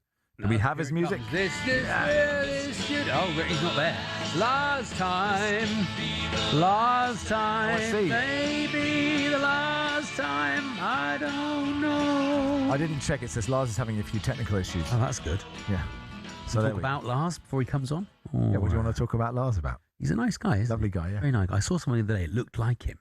Well, But there is quite. I think he has quite a lot of lookalikes. He has some good lookalikes. He has the the games teacher from Grange Hill, yes, Mr. Baxter. Mr. Baxter. He who you thought was a baddie, but he turned out to be a goodie. Because when another PE guy turned up as a substitute teacher, and he was hitting one of the kids, Baxter gave him what for. Oh, is that Bang. right? And when Bronson, right? I don't know if you remember Mr. Bronson. Another actually, you thought he was a bad guy, baddie, but he's a good guy. But Baxter gave him one once. Really? Not well. I didn't see that episode. You needed the mime. You needed the mime. I did not see that. With what I did, it was a punch in the face. McCluskey must have been furious. How did that would be the first ever? I'm cancelling my license fee. That was just say no. I would cancel my license fee for that. Hey, look, it was the 80s. It was different. Kids' TV shows time, were better, wasn't it? I met her. We went to that. While we're still waiting for Lars. Would you like an anecdote? Hey, I would see it. We'll trade you anecdote for anecdote. Here we go. It's not an anecdote. It's not a celebrity. After you do this, I'll do my stealing the Carabao Cup anecdote. It's a Carabao Cup first round. This is just what happened at the pub last night anecdote. Okay. We're talking to the person who owns the pub, and her daughter's getting married next year. Many congratulations. And there was a little boy there, and she said to him, "You're gonna be a page boy, aren't you?" All right. To him, and he was like 6. Yeah. And he went, "No." Right. And she went, "All right, what are you doing then?" He said, "I'm in charge of the whistling." Which is great. Anyway, at a wedding. And then she said, "Oh, can you whistle?" He went, "No." Which I thought was a fun anecdote. Yeah. And we are. When did we Carabao Cup first round day. So let me take you back to ITV Digital got the rights for the League Cup. I can't remember if it was Carabao then, or it might have been what was Coca-Cola. Coca-Cola. Might have been the Coca-Cola Cup of those days. I'm not sure. Anyway, the first game that they put on was Cambridge United v West Brom. Okay. And it transpired, given the number of subscribers that they had, that it would have been cheaper to get everyone to the game. Oh dear. Put them up for the night. Oh dear. But anyway, they were doing they were filming around and about Cambridge to promote the game. Okay. Before the game they'd say, here we are in Cambridge. And what they'd done is they'd put the Carabao Cup on a punt. On a punt, of course they were. Yeah. So someone was punting the Carabao Cup down the river. And I'm punting the other way with a bunch of that was my job at the time. I was a punt chauffeur. Captive audience. They can't get out. They can't get out. Some good gags in there. Oh, this is King's College Chapel. This is the only building to be built from the top down. Good, that's a good one. Lovely. People go, that's interesting. Yeah. How would they do that? I was a tour guide on the London Eye. Oh, yeah. Yeah. Okay. Was you good at that? Oh, yeah. Really good, yeah. Okay. People used to say, I'd point at Crystal Palace Tower. Yeah. I say, if you on a clear day, you can see over there, the Eiffel Tower. Yeah. People, they'd buy that. That was the Eiffel Tower, not Crystal Palace Tower. So that was exciting. You could see France really from the top of the Eiffel Tower. Anyway, carry on. Yeah. So I'm punting that way. Yeah. And I'm doing my spiel. Here we are. Here's St John's College, Trinity College, and Lord Byron had a bear and all this absolute nonsense. And the Carabao Cup is just coming past me. So this is interesting, isn't it? So literally as it comes past me, I just lean down and pick it up and go, there we are. Did you? Lift it to the kiss it, lift it to the sky. Did you put it back on the other on the punt? No. Then they're going the other way and we're going this way. And what I didn't realise was the Carabao Cup is actually quite a valuable trophy. It's worth quite a lot of money, and the production crew absolutely lost their minds because obviously then none of them are on the boat. They're all on. You aren't famous at this point. You aren't TV's Max Rushden. I am. You're not. just some other guy. I'm just some bloke. I'm not the international superstar that you see today. Exactly. And so, a normal. If you can imagine Max as a normal. I'm just a civilian. I'm just doing normal things that with normal star people quality, do. People will have seen that, I don't know at the time. I'm not sure. I was quite shiny and spotty in those days. So I take the Carabao Cup, and then it's a kind of sort of race down the river. Slow motion.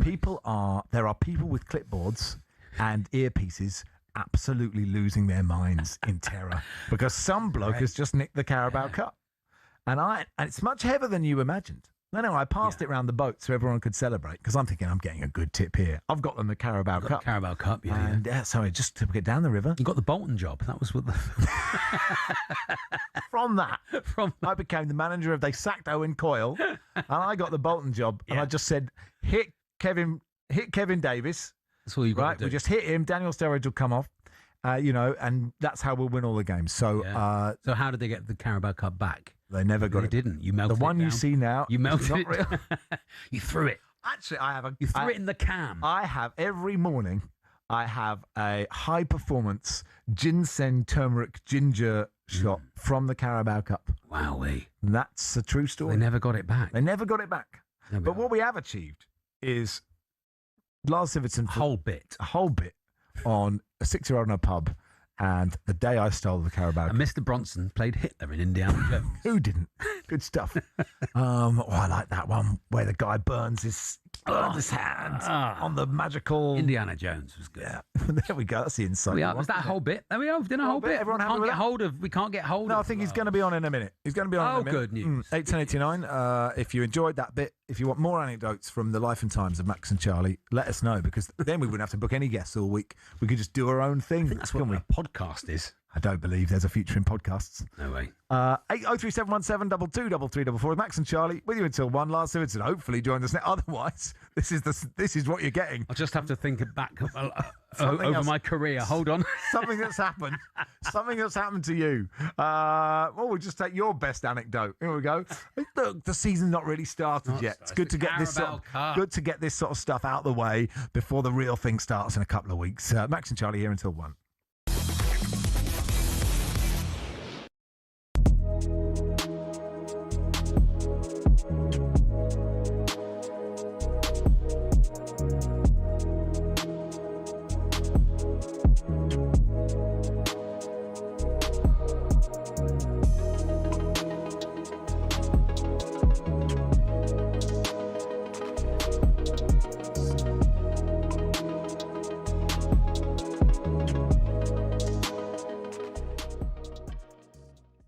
Your thoughts on Vinicius Junior, then Arsenal losing out in that? Were you hopeful or were you doubtful? Do you know what? I was a little bit in the middle, really. I thought, look, he's a player that would certainly improve Arsenal. There's no doubt about that. He's got so much talent. But also, he's at Real Madrid, like Andy Townsend said. Why would you want to leave Real Madrid, as Andy says? But whether he wanted a different change of lifestyle and whatever, whether he wanted to go to London, I don't know. But I think what he's done, he's played the market, isn't he? So he's gone, right, we know Arsenal are interested. His agent's probably going to Real Madrid. Well, Arsenal, we're thinking about going to Arsenal, and they've panicked a little bit, probably got an unbelievable deal now, 6-year contract. And he's gone, right, okay, I'll stay then. Yeah. Done. And so he's played both sides, really, which a lot of agents do, a lot of players do as well. But I was always 50-50, really. If he comes to the club, great. But if he doesn't, it's not the end of the world. Absolutely, you move on from it. I mean, it's absolutely dead now. He is staying at Real Madrid for 6 years, as you mentioned. But, how important was that to get that idea that Arsenal were starting to flirt with world-class players, with somebody who would be a marquee signing? You've got to do that. You've got to do that. Why wouldn't you? Yeah, no, you've got to do that. They've done it. The champions got a final. Why wouldn't you? And the club's in a really good position at the moment with finances and whatever. I mean, Josh Kroenke's really, really stepped it up another level really now and he trusts the manager Arteta to say, right, we're going to really go with him and see what he needs.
could be the last time. This could be the last. Maybe the last time. I don't know.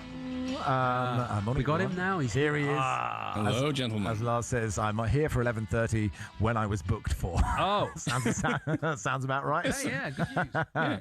How are you, Lars? But excitingly, after what you just said earlier, I have in fact played Walking in the Air on a euphonium. I think I What could about probably. it? It's possible I could do it on a trombone as well. I did play the trombone a little bit in my childhood also. But it's been a while. Do you have a euphonium to hand? I don't have a euphonium handy, depressingly. But is the sad. capability is there. One day this season, we'd like Lars on the euphonium. Definitely. Will you do that for us one day this season? Absolutely, definitely.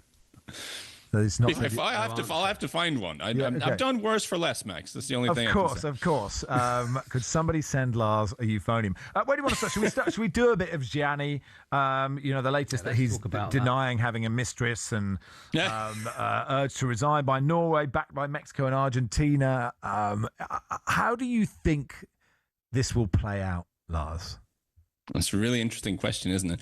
And it is kind of coming to a head a little bit. I'm very curious about how this UEFA boycott will actually be handled, because we have the Women's Under-20 World Cup coming up very soon in September. And I believe the French FA has signaled that they intend to send their team there.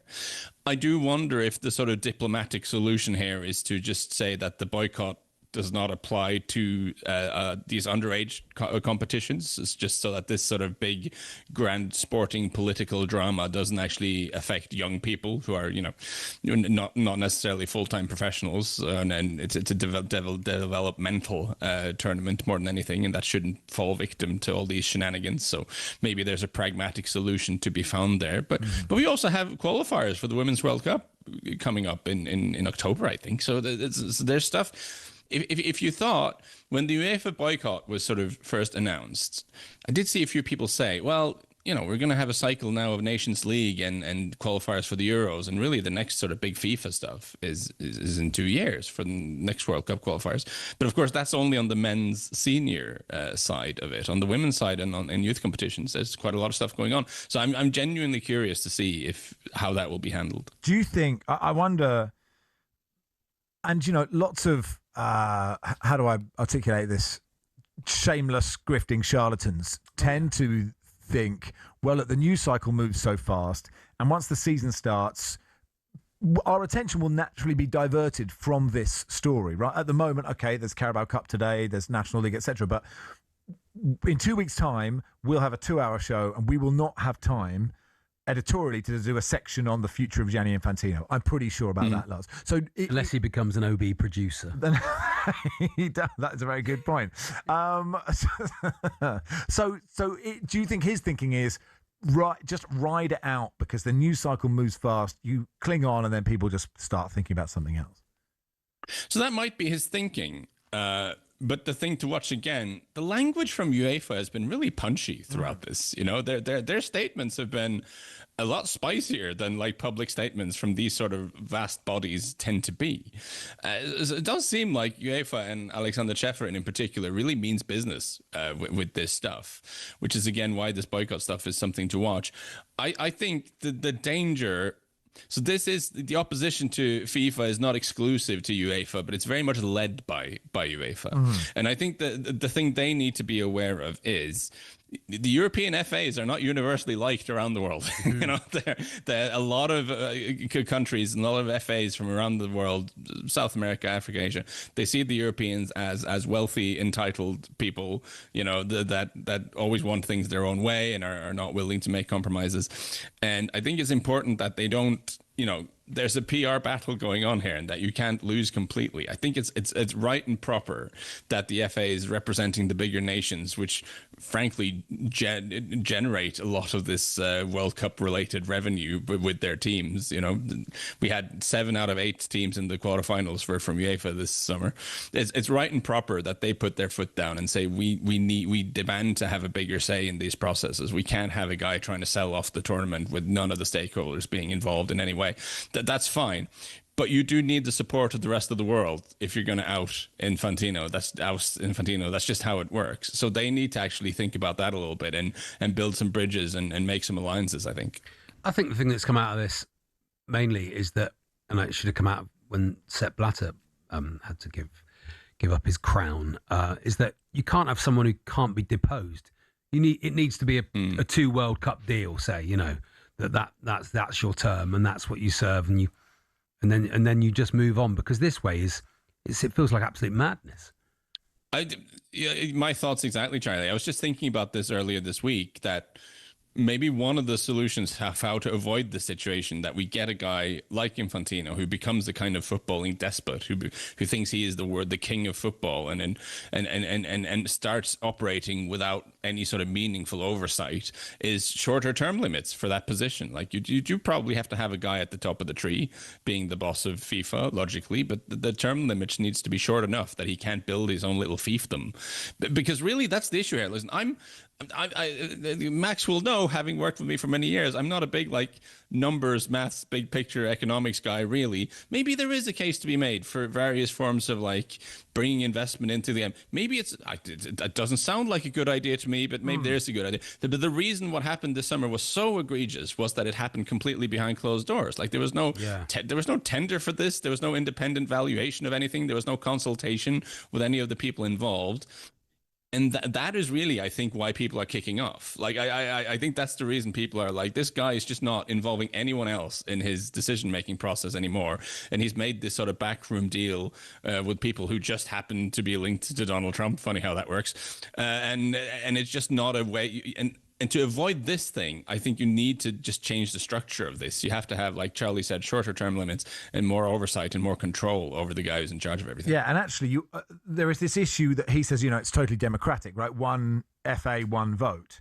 And the difficulty there, and that means that he or anyone can give some money to tiny FAs or FAs of small countries, which make a big difference. So I don't know.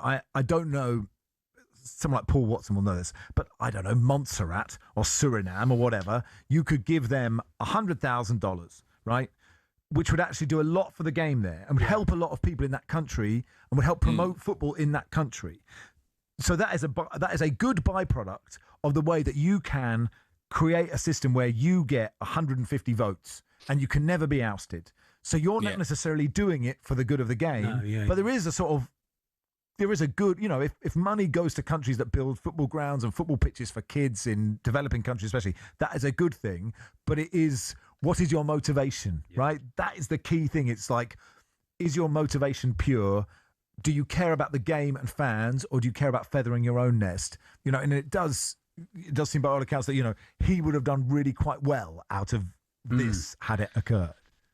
Yes, he really would have. I'm going to throw in something here that might make me sound like the kind of arrogant European that that people around the world maybe don't like to hear. But how democratic is it to have one country, one vote, really? How democratic is it that all these little, very small countries, and I'm going to pick a European one. How democratic is it that that Liechtenstein and Andorra have the same pulling power in the game as Brazil and Argentina do?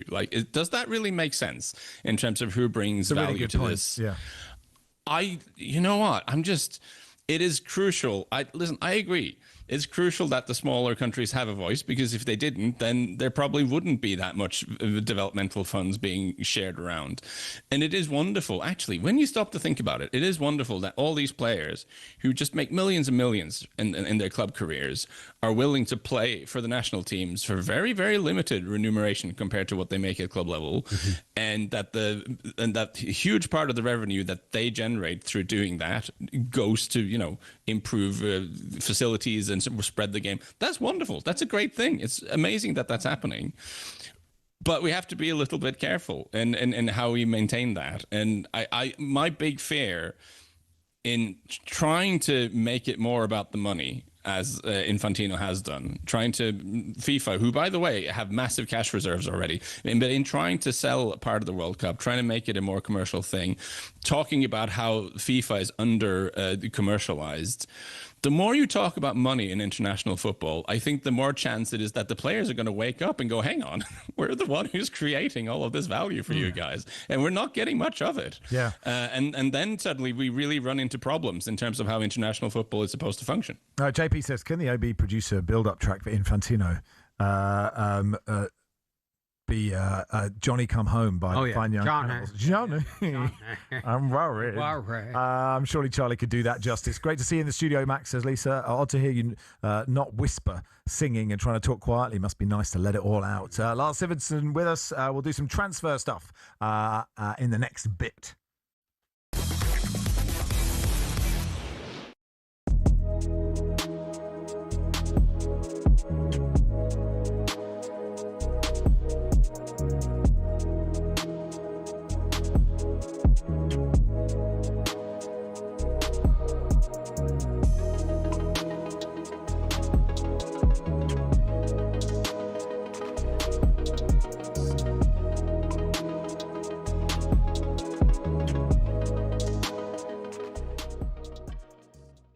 No smoke without fire. Of course not. He is interested in the Arsenal project. Arsenal if he's to leave Real Madrid. Arsenal going for Vinny Jr. is like me sending Rihanna a message on Instagram saying that I'd love you to come to the Bullring in Birmingham. I want to take you around Birmingham on a date. Like, it's not going to happen. Like, he's not leaving Real Madrid to come to Arsenal. One league title in over 20 years. Can't win a Champions League in their whole existence. He's not going to come to Arsenal. He's used Arsenal to get an extra 5, 6, 7, 8 million pound a year, and he's going to sign a new contract at Arsenal. I mean, sign a new contract at Real Madrid. Simple. What he's doing. Arsenal been used. Did you ever shoot your shot with Rihanna though? Did you ever do it? I might have. Yeah, I might have. That's private business. I might have. But the point is, we know that Arsenal have made a go at Vinicius Junior, so they've tried. And I maybe I tried, and it didn't work out. Oh, that's embarrassing. Yeah, but it's not going to work out. It's not going to work out for Arsenal, is it? You make me cringe. No, one league title in over 20 years. Never won the Champions League. Can't sit at the big table of the Champions League winning clubs like Villa, Nottingham Forest, Celtic. And you think you're going to go and sign Vinny Jr., the fan base that Vinny Jr.'s got in South America because he plays for Real Madrid. It's not. Rodri's doing everything he can probably to get out of Manchester City to go to Real Madrid. Haaland will go to Real Madrid at some point in his career. It's not dead yet.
Just 15 minutes away from the halftime show. 03717 223344. Paul says, great show as always. Thank you, Paul. Need Thanks, some advice. I'm in a bit of a predicament this morning. Portsmouth fan on the way up to West Ham. No colours are sitting in the West Ham end with work colleagues. Do I celebrate if we score? Keep my head down. Paul, walking over Waterloo Bridge. I think you should be able to celebrate. I don't think you. I know you can't, but like it is just a game, innit? You're with work colleagues. You can do a secret fist. Yeah, secret for the secret. Like start ringing a bell and like take your shirt off. If you're reveal that your guy, Portsmouth tattoos. If you're Mr. Pompey, if that's you, then maybe I maybe think about it. Hey, Lars Siverton is with us. Should we do some transfer-y stuff, Lars? Where's Christian? I like Christian Romero to Arsenal is fun, isn't it? I mean, I don't think it'll happen, but that would be absolute. That would like peak Romero. Maybe. I just think. Okay, this is obviously a Spurs fan saying this. I do think him to Atletico is funner. I'm saying this obviously because it would be sad from a Tottenham perspective if he went there, because I think he's really good. If he went to Arsenal, that would be sad. But him going to Atleti to play under Diego Simeone, I've been thinking about this. It is like if you're watching a long-running sitcom or soap opera and there are two characters that are very clearly perfect for each other, but it just kind of takes ages for them to get together. Oh, yeah. I feel like it's one of the great sort of will they won't they's of football. Now, I don't know enough popular culture to immediately think of an example of that. Ross and Rachel is your go-to. I think so, yeah. Maybe that's the one, yeah. It's one of those transfers that's just the second you hear it was like, yes, this makes so much sense. It just kind of almost has to happen. But of course, there are things, there's deals to be, it needs to be figured out financially and all this sort of stuff. I do tend to think if you're Tottenham, yes, you acknowledge that he wants to go somewhere because he's a World Cup winning centre half. He's very, very good. He's in his peak years, and he finds himself at a club that's finished 17th 2 seasons in a row. The fact he nearly didn't turn up until he was shamed into it for the last day of the season when they needed to win to stay up. I mean, I agree that he is a liability. Like, he's quite fun, but you just know he's going to get booked. That's the thing. I think one of the reasons he's been as erratic as he has over the last sort of 12 months or so is that he's been extremely frustrated. I think he looks like a player who's playing angry a lot of the time. I think just the situation of being at a club that's struggling as much as Spurs are. And he has, of course, been part of that. I'm not denying that at all. But I think he's been extremely frustrated. And I think when he's at a more settled club where there's less nonsense going on, you're going to see again what a great player he is, because I really do think he's a phenomenal centre-half. And as a Tottenham fan, I would much rather see that at Atletico Madrid than at Arsenal. Yeah. Isn't De Zerbi's thing a nonsense-free Spurs? Isn't that his... I don't think that's a possibility. That's the bottom line thing. This is the thing. Nonsense-free is not really...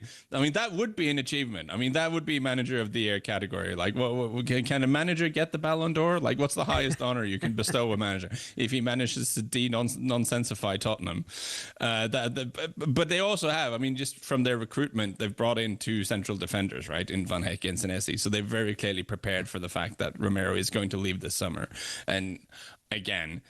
I don't see any situation in which they can let him go to Arsenal when they have options. So maybe this is some 4D chess going on here. Maybe Atletico Madrid have given Arsenal a little nudge and said, hey, maybe you guys show some interest in Romero, and that'll make the Spurs more willing to negotiate on price because they want to send him anywhere else.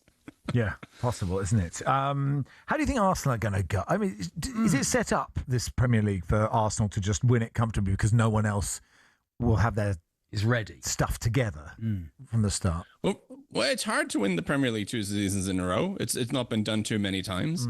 But it does look like Arsenal are going into it looking like the most settled team, which is kind of an obvious thing to say since they won the league. But listen, they won the league in a season where Martin Odegaard missed games and wasn't at his best, in a season where Bukayo Saka had some injuries, and they still managed to get it done. So they're getting people back, and hopefully back to their best. So even just through that, I feel like the team should be evolving. And what I would like to see is for them to maybe be a slightly more... I think they're going to have to be a slightly more ball-playing team, because I'm not sure they can rely on set pieces in the same way. I suspect the referees will enter this next season with a slightly different approach to set pieces. Again, there's probably no way for me to say this without sounding like a bitter Tottenham fan. So I'll just take that criticism as it comes. But I just think if you look at how every single corner just devolves into a rugby scrum. It's a nonsense. Like, this isn't what this sport should look like. This isn't how we want these titles to be won. You know, this isn't what football is. And I do think, like, I know this, again, I'm a Spurs fan saying that, and Arsenal won the league on it. So clearly it's going to sound a little salty, but it is. I genuinely think that is not a good way for the sport to be played. And I suspect the referees will have like a meeting and agree that, like, we got to clamp down on this a little bit. And that means Arsenal will have to find other ways of scoring goals. So a slightly more front foot Arsenal who are trying to play a bit more, I think, is something we're likely to see. Oh, Bruno Guimaraes, I don't think that's quite gone through yet, is it? But that looks like it's going to go through. I think that's a really good signing. Is Declan Rice fit? Do we know? Is he going to be fit for the start of the season? Do we know, Lars? Do you know? Have you the inside Off track? the top of my head, I do not know that. Goodness but I do sake, like the fact Lars, why are you even on here? Yeah, no. Absolute fraud. I know that's but what I will Arsenal say that fans actually bringing in Bruno Guimaraes makes a lot of sense, just for the fact that clearly Declan Rice playing every single minute of every game is not viable forever. Like, you do need other midfielders who can be a kind of a leading sort of midfield general type man. So bringing in Guimaraes to share some of the load there, I think, is really smart by Arsenal. Who's going to push them the closest, do you think? I like Liverpool. I'm so curious about what City under Maresca turns out to be. City under Maresca, with Bernardo Silva leaving, with Rodri leaving, new manager for the first time in ages. And the thing that's curious to me is that Maresca at Chelsea, he did look like a manager who wanted a lot of control, but with the players he has, you know, he has quick wingers. He has Erling Haaland, who wants the ball early. He has Ryan Cherki, who's this wonderfully chaotic player. Semenyo, who's a great transitional player. How they're going to play, I don't really know. I think that's really interesting.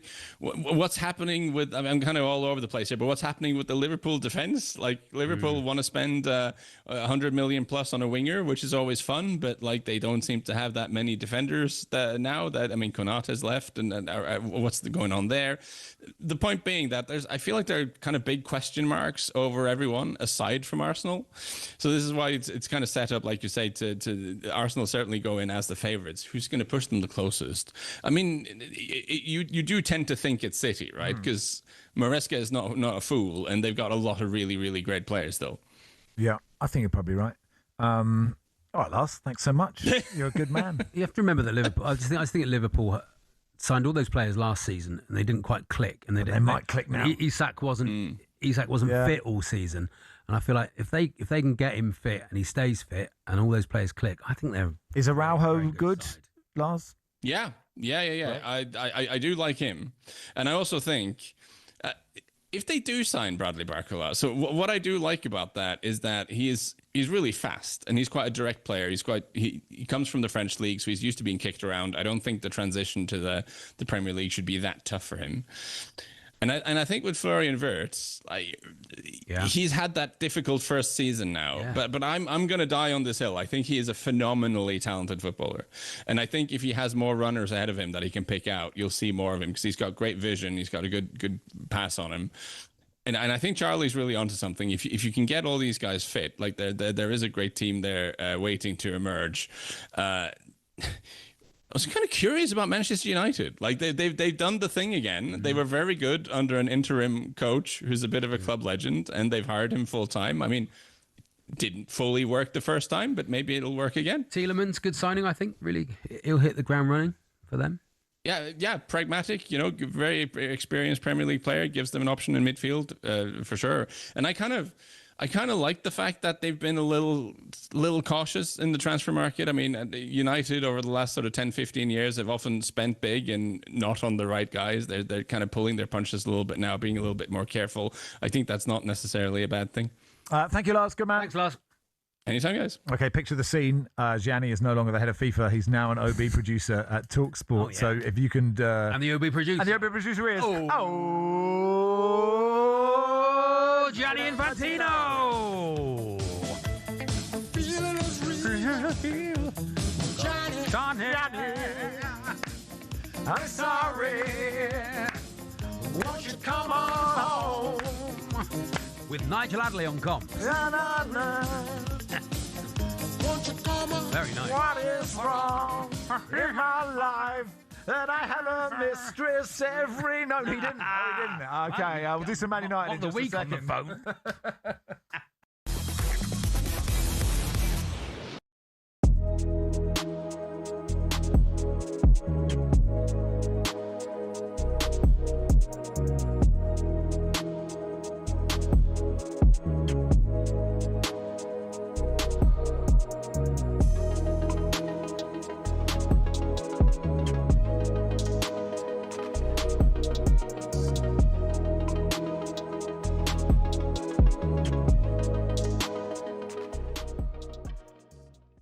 Barcelona are now leading the race to sign Rodri from Manchester City, notwithstanding the loss that would be to City in a new era under Enzo Maresca. What's the latest on that? And is it the case that Real Madrid have dropped the ball here? Because it seemed to be, reading reports, that Real Madrid were in the driving seat with this one.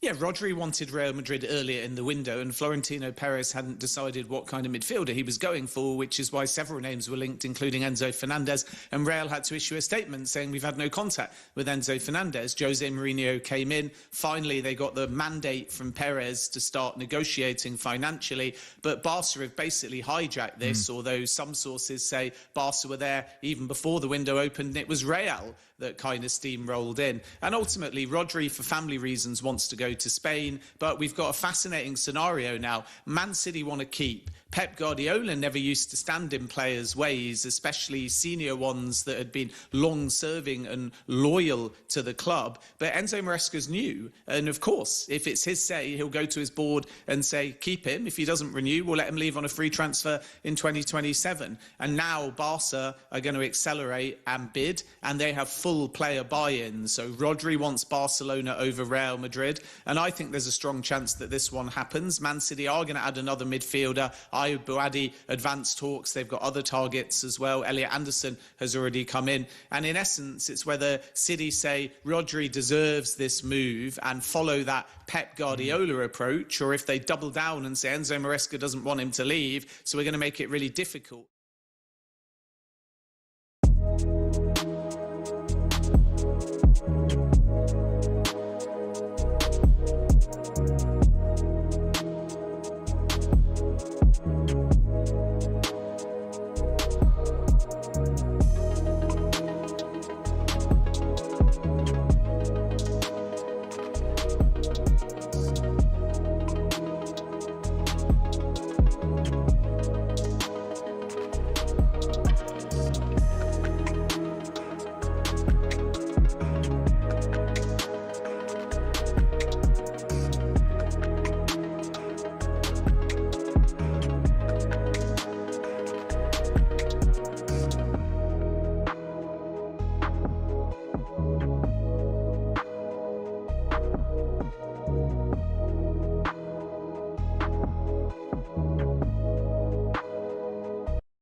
Aguero, Solskjaer, Deeney, Watkins.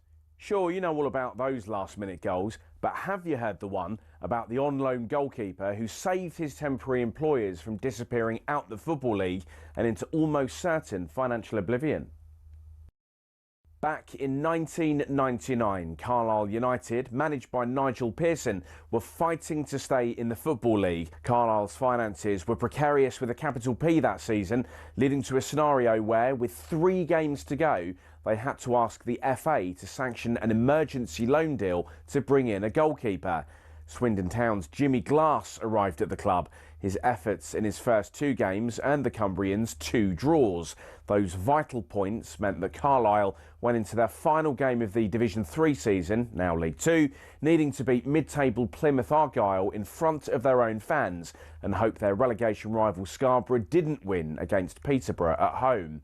The game at the McCain Stadium finished 1-1, and with the same scoreline at Brunton Park deep into injury time, Scarborough's fans invaded the pitch en masse, believing their Football League status was secure, convinced they'd done enough to stay up. However, there'd be one more plot twist. Carlisle won a corner in the dying seconds, and up came Jimmy Glass. In one of those you couldn't make it up moments, Glass scored from a rebounded header and was promptly swamped by teammates and thousands of fans who quite simply couldn't believe what they'd just witnessed. As for Jimmy Glass, he became an overnight celebrity, but he never played for Carlisle again, and his playing career never really kicked on after that defining moment. He took on various jobs outside of football before finding his way back into the sport as player liaison officer at Eddie Howe's Bournemouth, and most recently the general manager at non-league Wimborne. Not the fairy tale ending to one of the most Hollywood moments in football, but the name Jimmy Glass will live on forever as the scorer of that goal, arguably the most important in any club's history.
La la la la la la. Ding ding ding ding ding. Terrible. Stephen's been in touch. Terrible summer to be a Newcastle United. Do you think so? Just awful. Well, Guimaraes going. Best player. Yeah, but we had Sam Dunning on, said it could be good. They got some young players. It could be one of those where everyone goes, I worry for them, and then they do really well, like Bournemouth and Brentford last year. You don't know. We'll see. We'll see, Max. Stephen says, good to listen to a show that doesn't look to change or improve year on year. Cling on to its top league place on the radio. Outstanding in its own curious yet endearing shambolic way. Talking of famous things in towns being from Rochdale. What? Really? Birthplace of the It Coop. was from Rochdale. I don't know. The widest bridge in Europe. And had we fallen in World War II, Hitler wanted to move Rochdale Town Hall brick by brick to be his HQ. Facts. Steve Rochdale going for a dip has the widest bridge in Europe. Apparently so. Well, I am. Thank you, Stephen. Thank you for all that information. I am. Wow. Oh, you're shocked, eh? I'm shocked. Well, there we are. Do you know of a wider bridge? I've done local radio features worse than that. Sam Blackhurst is the Sun's Manchester United correspondent. Probably listening to that going, maybe I shouldn't have agreed to come on this show. But sounds he's awful. done it anyways in Sweden ahead of Manchester United versus PSG. Hey, Sam, how are you? Yeah, very well, thank you. My wife will enjoy the shout out to Rochdale, given that's where she was born. So quite the warm up act there. True, although Stephen didn't mention that she is in his interesting Rochdale facts. She didn't make it into the facts, so you know it's tinged with disappointment, I imagine. We were just chatting to Lars Sivertson about Manchester United and sort of not really having any idea how good they're going to be this season. Having followed their pre-season work and their recruitment, what's your current vibe? It's strange because they are in quite a stable position with the squad, and just the fact that they had a very good second half of last season, and Carrick coming in, being as calm as he is, as non-confrontational as he is. They won a lot of games. They're back in the Champions League. But when you look at their signings, a backup goalkeeper, a pretty opportunistic deal for Tielemans, who's a good player, but outside the age range that they would prefer to bring players in for.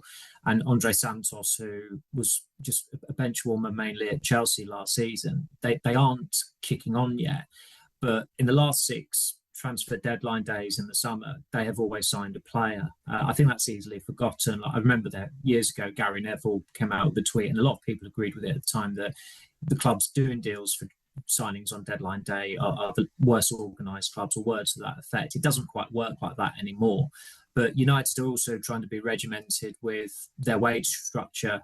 Another big problem they have is that they've been useless at selling players for the best part of 20 years, and that is still a problem. Their most sellable assets are academy players, as you'll have seen with this goalkeeper Radik Vitek going to Middlesbrough for up to £14 million.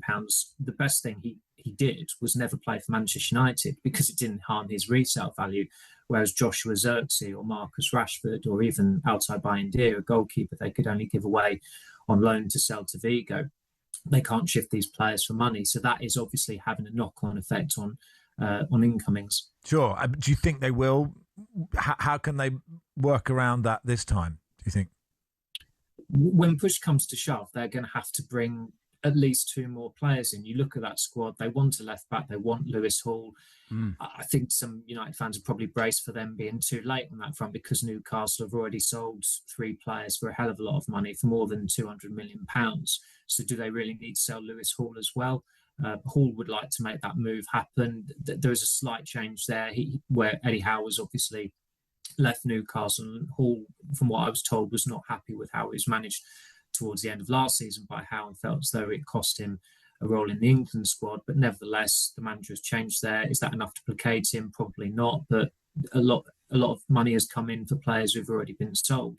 The glaring omission, that Manchester United team, is a defensive midfielder, and that has been a problem position for an awfully long time. Santos has been billed as a box-to-box player by Jason Wilcox, the director of football. Tielemans, as everyone knows, is very attack-minded midfielder. You look up front as well, they could just about maybe get away with not signing a striker to support Benjamin Sesko, because Cunha can play there, and Burmo has played there and tends to score when he plays through the middle. Ahmad has played there, Bruno Fernandes has played there, but it does still feel a bit too borderline regressive if you're just going to stick with Joshua Zirkzee as the backup to Benjamin Sesko. And I don't think Michael Carrick wants to do that, because he dropped Zirkzee last week against Atletico Madrid. It's an insignificant game, but significant decisions can be made. And given that Sesko is still not back from the shin injury, it did feel telling that Carrick would rather have gone with a side that didn't have an outright striker, although I think a lot of people would argue that Zirkzee is neither here nor there. He's never really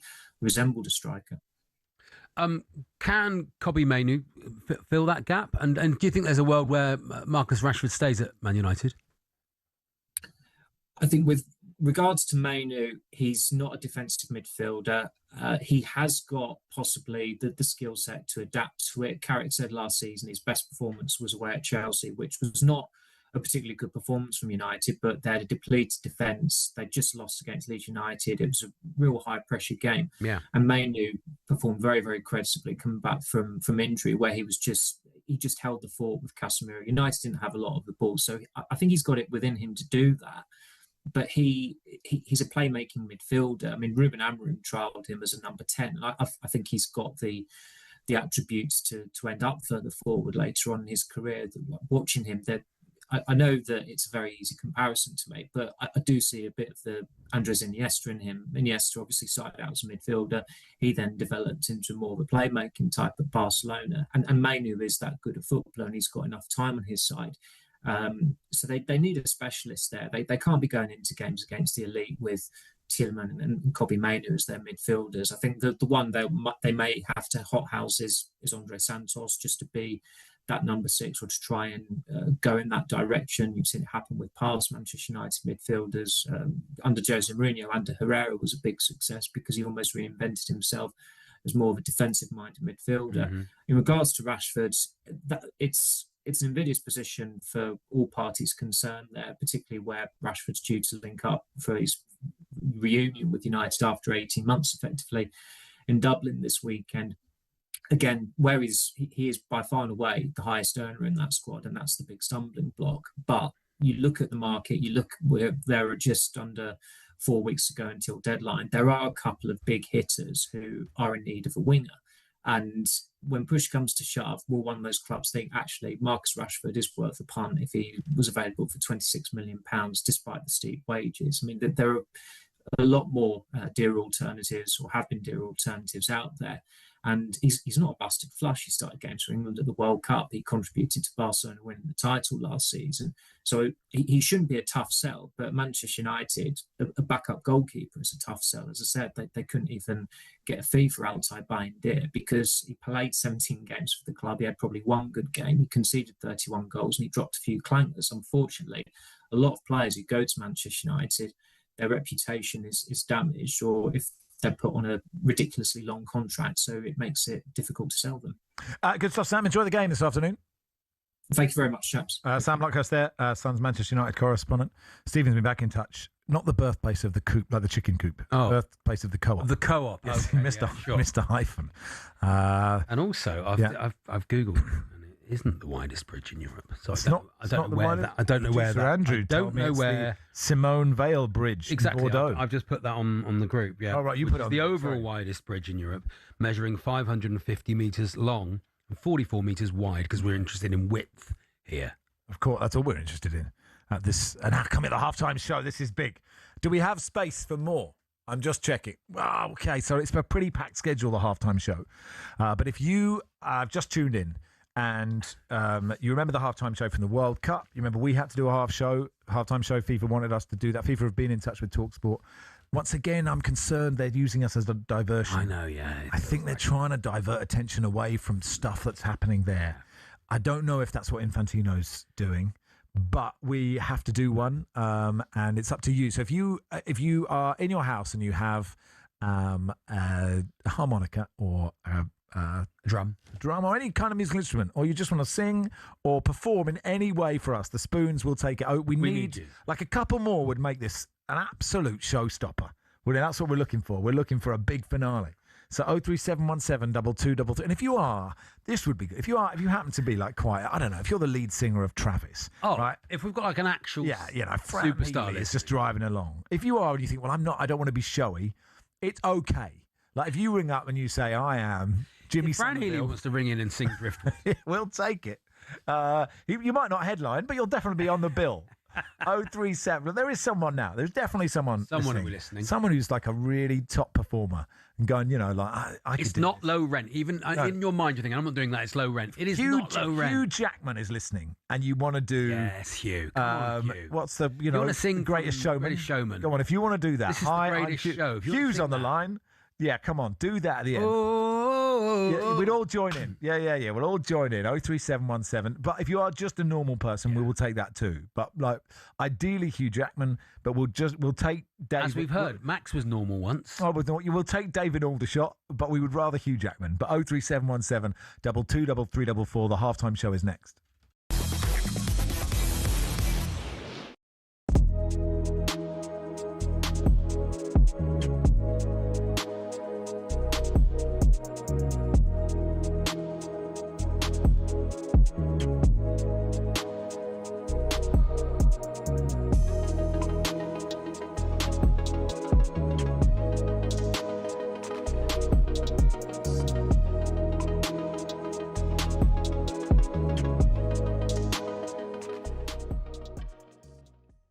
I anticipate Arsenal to absolutely go again and just be as good as they've been this season. Mm. The key element for me on the title this year is Rodri.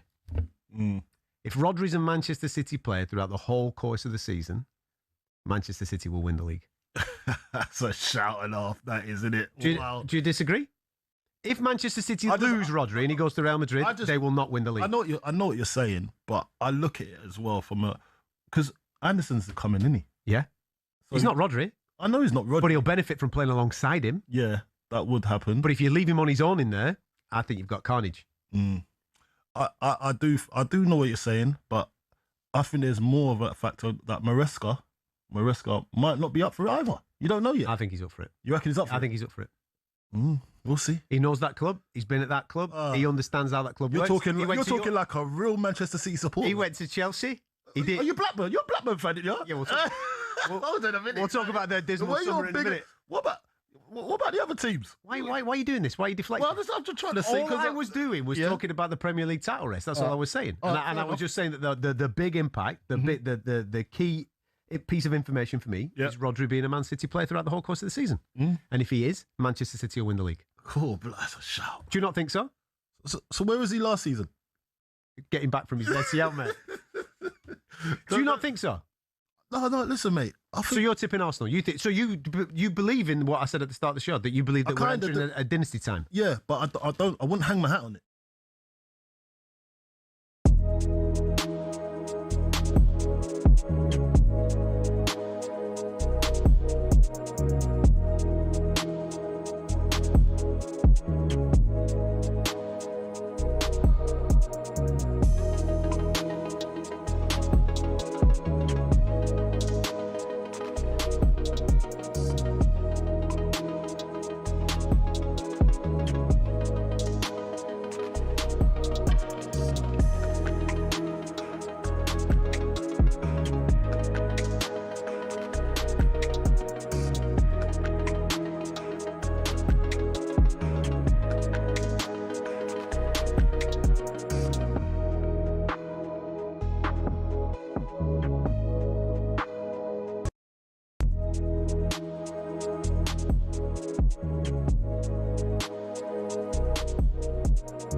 Today I feel mistress. Is this the World Cup? This is the halftime show. Okay. What's the Welcome. order? What's the order for the halftime show? I don't know. I'm not across it at all. Here we go. So, ladies and gentlemen, it is the halftime show for the talkSPORT warm-up, as FIFA have put down a diktat on talkSPORT. We did it before the World Cup final, and the boss liked it. We didn't like it. We don't see the point in it, but it's up to you to perform. And we encourage creativity amongst our listeners. Anyone can do Who's the Bigger Club, Liverpool or Manchester United? But not everyone could welcome Glenn to begin the halftime show. Hello, Glenn. Where are you calling from? Glenn. I'm calling from Bobosh in East London. Lovely, Glenn. What are you going to do for us, Glenn? I'm going to call you the Arsenal Blues. It's the ukulele tune. It's a little ukulele tune. Is it broadcastable at 12:20 in the afternoon? Well, it's just music, no? Well, okay, you can turn this music down, please, because come on, for Glenn we need. Glenn does sound slightly like he's underwater, but I think no, this is good. Okay, so Glenn, how long have you played the ukulele, Glenn?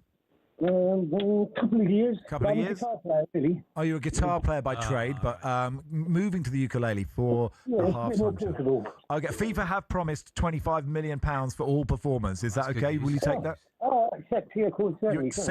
You accept the dirty money. Good for you, Glenn. Yeah. Okay, we begin the halftime show with Glenn on the ukulele. Here we go.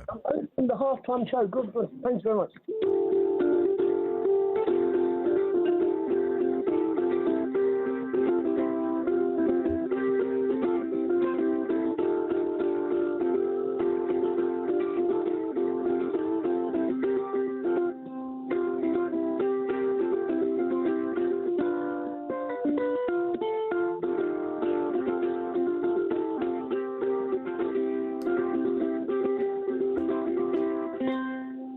Excellent. Almost too high a standard. This is entertainment, ladies and gentlemen. Superb, What do you want? You want more than that? You want more than that? Lovely stuff, Glenn. Half-time show. Who's next? DM, I think. Better than Madonna miming. DM, how do we pronounce your name? Is that right? Yeah, DM? that's perfect. Yeah, DM. DM. What are you? DM. Welcome to the program, DM. What are you going to do for us for the halftime show? Well, I really enjoyed the show with the trombone player. You guys made me laugh so much. And so when I heard you, you called up, so I thought it's time to dust off the Bart Simpson rap. Great news. What have we got here? Here we go. Bart Simpson. With a twist. So right. It meets David Attenborough. It's a bit of a tribute. We're all David Attenborough fans, and I'm dedicating this to my 8-year-old twin niece and nephew. Great news. So hang on, this is Bart Simpson doing David Attenborough for your nephews. Or David Attenborough doing Bart Simpson rap. Of yeah. course. This is what talkSPORT was invented for. DM. Here we go, everybody. It's the halftime show, and it is David Attenborough doing Bart Simpson. Here we go. Drum roll. Here we go. Once upon a time, about a week ago, all of a sudden, trouble started to grow. Alarm was buzzing. I was snoozing, supposed to get up now, but I was refusing to let reality become an intrusion, because in dreamy dreamland, I was cruising, but the buzz kept buzzing. My head kept buzzing, gave the radio a throw, and heard an explosion. Opened up my eyes, and to my surprise, there stood Homer and his temperature rising. I was chilling. He was yelling, fatal, distorted, because he was propelling. It wasn't what he said, but more of his tone.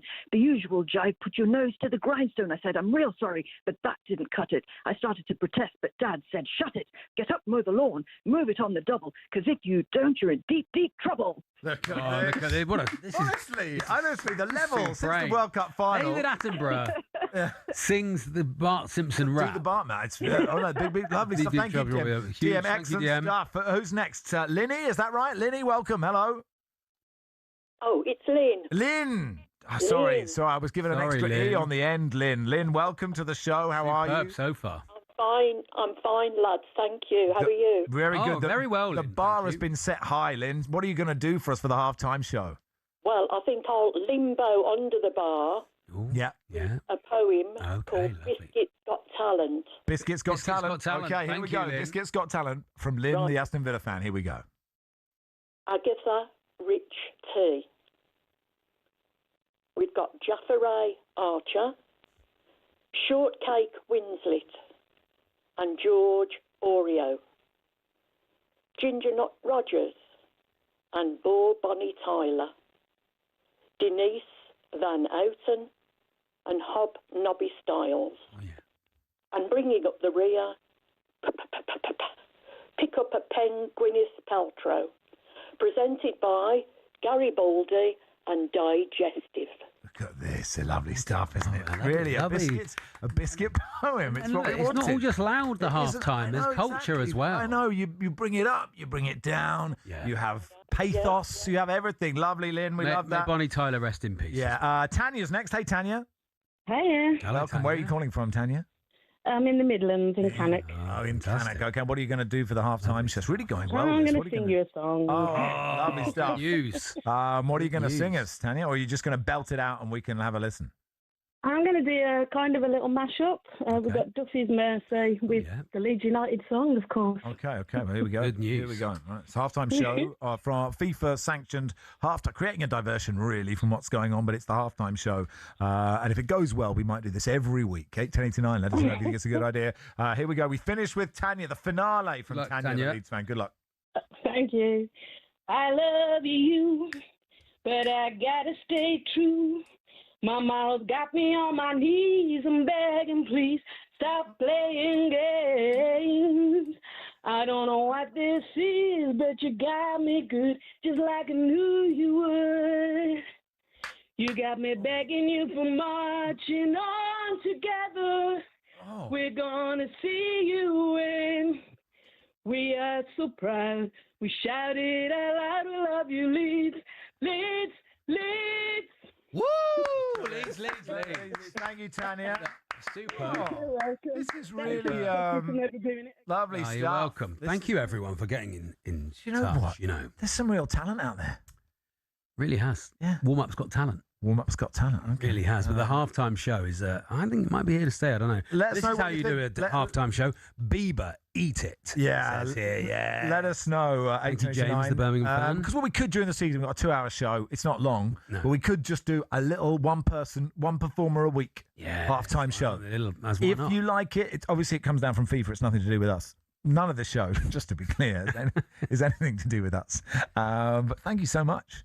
I also like where it goes. You don't know where it's going to go. You don't know what people are going to do. Exactly. I knew we were going to get a biscuit poem. I did not expect a biscuit poem, and I really, really enjoyed it. Never do this again. I knew we was done when you mentioned poems. Where's your culture? Come on. Help, says Dash. It's very easy to be negative.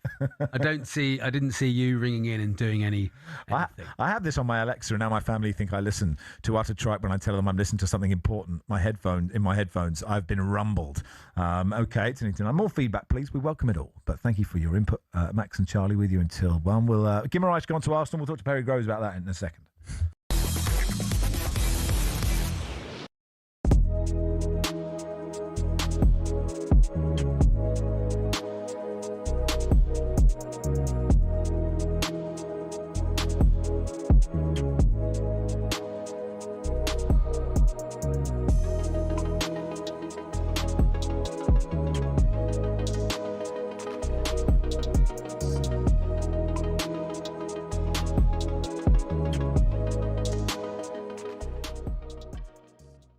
Look at Real Madrid. Go and look at this is the point that I think Gabby was making this morning. I know that he was making it regarding trophies and what have you, but look at the brand value. 180 million. There you go. Right, that's how big that football club is. Right, that's a lot. That's how big that is as a worldwide entity. 180 million, and you're talking about him coming to a club that has 32 million followers on Instagram. Again, these are very basic metrics. Very basic metrics. But Vinicius Junior is in a completely different stratosphere. All this talk about him coming to Arsenal throughout the whole course of the summer has just been manipulation from an agent trying to get the dude a few more quid. That's what it is. He was never in a million years going to be an Arsenal player this summer. That's what it is. It's just manipulating the market. Like, see if I can get some more money for my guy. Yeah. Why would he come to Arsenal? I said that was agent talk.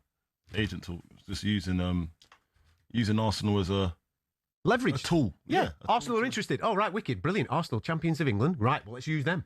Yeah. Let's use them. Go back to the table with the Real Madrid lads. Yeah, he's coming out of contract. You know what I mean? He needs a few more zeros on this contract. Yeah. Okay. We're going to sign Yandy Mande. Let's put some pressure on you. No, don't worry about that. Vinny Jr. ain't going nowhere. Yeah. Is it? Come on. You can't leave. I just don't see leaving Real Madrid as a... you don't leave Real Madrid unless Real Madrid leaves you. That's it. That's it, mate. Unless you come to the end of your time on your way, son. Can't have a supermodel girlfriend and you leaving your supermodel girlfriend. She leaves you. For the dinner lady. Like, you know what I mean? The dinner lady! You can't call Arsenal a dinner lady. Oh, it's love, innit? It's love.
Daniel's been in touch. Am I the only one who's disappointed how good they all were? Yeah, well, there was good. A sort of disappointing level of quality from the halftime show. So look, next Saturday... We don't book rubbish, Max. It's not like we just take anyone who calls in. No.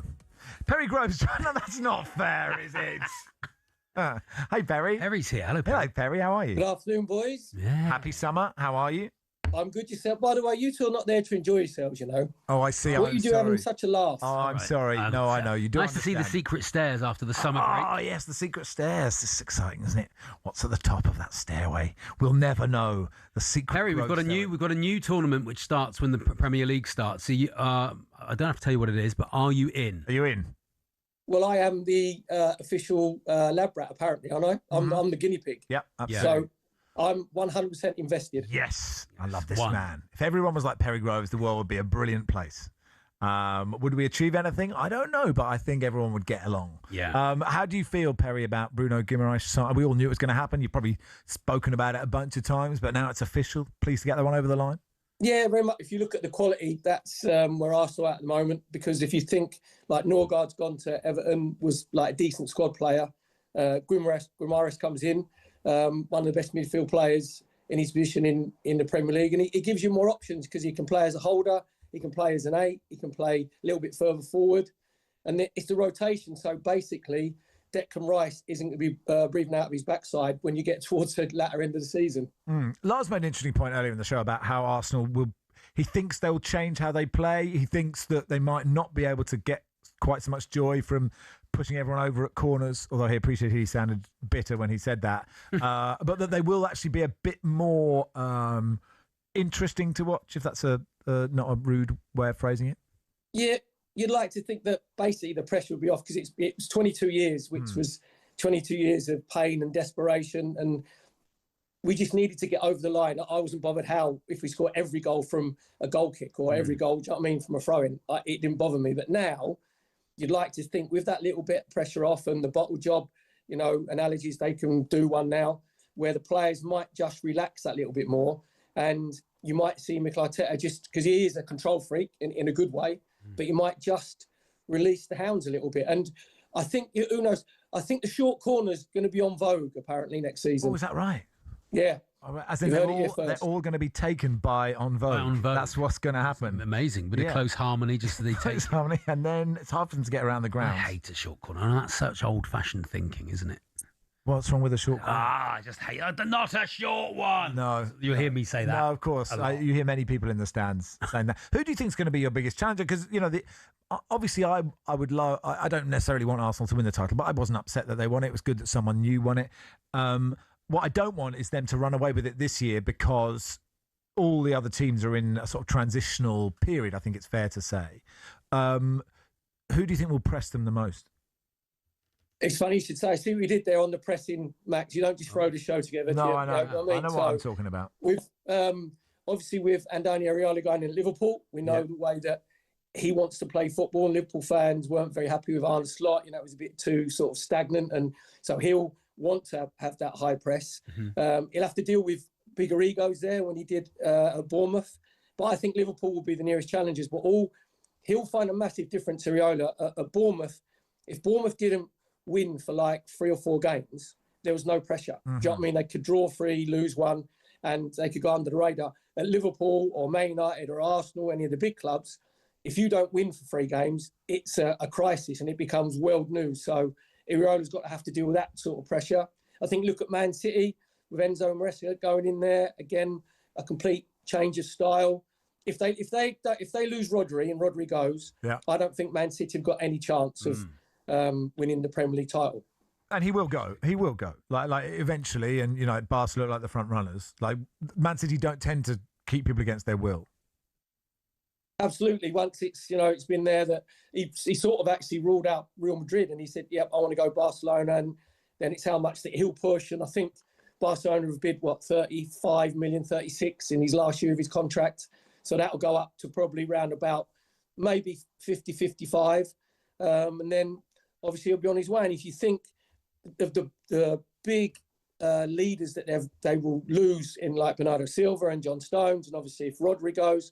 So that's a big transit. And obviously Maresca's replacing one of the greatest managers that we've ever seen. So no pressure there, Enzo. The Perry Groves derby today in the Carabao Cup first round. Oh, standing ovation from live both, on both ends. talkSPORT 2. The Cowley brothers, Colchester versus Tonda Eckhart, Southampton. Tonda Eckhart needs to get off to a really good start, doesn't he, Perry? Well, good thing about it is I don't have to play for the car park at Colchester United. Really? That's right. They let me park for nothing, where Southampton charged me 15, 20 quid a time to try and get some of that transfer fee back. But yeah, you mentioned, I love the fact, don't you boys, I love the fact that this is solely the Carabao Cup sort of weekend, because I think it's giving it more kudos. You'll see stronger teams being played, because if it was that midweek game, after the first game of the season, you'd have half and half teams or even like reserve teams put out. There's 1,500 Southampton fans coming to the community stadium today at Colchester. That wouldn't have happened, you know what I mean, if it was played right. Yeah, if it was in a the Tuesday midweek night or something. Yeah. Exactly. So I think Tonda Eckhart is Southampton's manager purely because he's a really good manager. If he, as long as he doesn't do like the dad's army stuff with the intern, that's been put to bed. But his win rate is 62%. Now, if he was an average manager, he'd have been gone.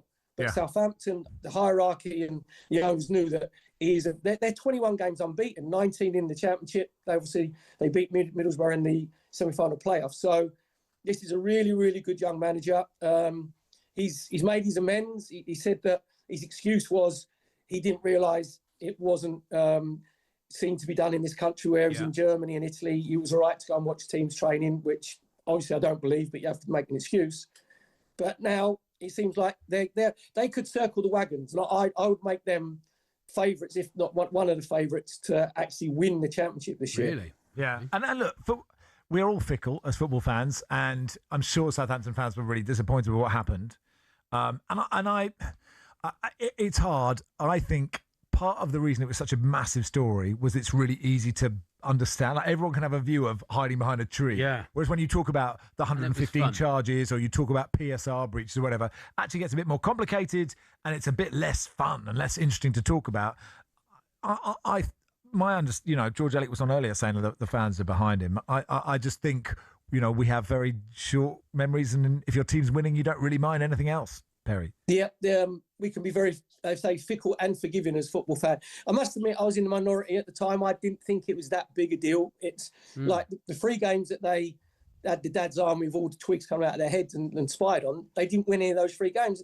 And these days, the analysts know basically what the opposition players are watching on Netflix. They know, what time they go to bed. So you don't get that much of an advantage. Do you know what? That is true, Perry, because they were talking about it on 5 Live earlier, that I've just started watching Jury Duty on Amazon. Oh, really? Yeah, because they know everything about us. That. They've got intel on all of us. Wow. I must say, it's really excellent. Off to 5 Live I go to hear about that. Yeah, it's an excellent Jury Duty. I recommend it thoroughly.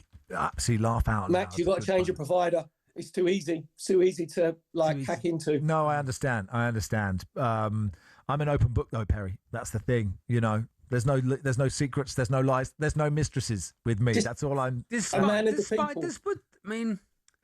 So if the thing is, if he loses these first few games, let's say that happens, Perry, they'll go, well, you only won because you only had a good manager because of the spying. That's what they'll throw at him. I don't think they'll lose him though. I don't know what you think, Perry.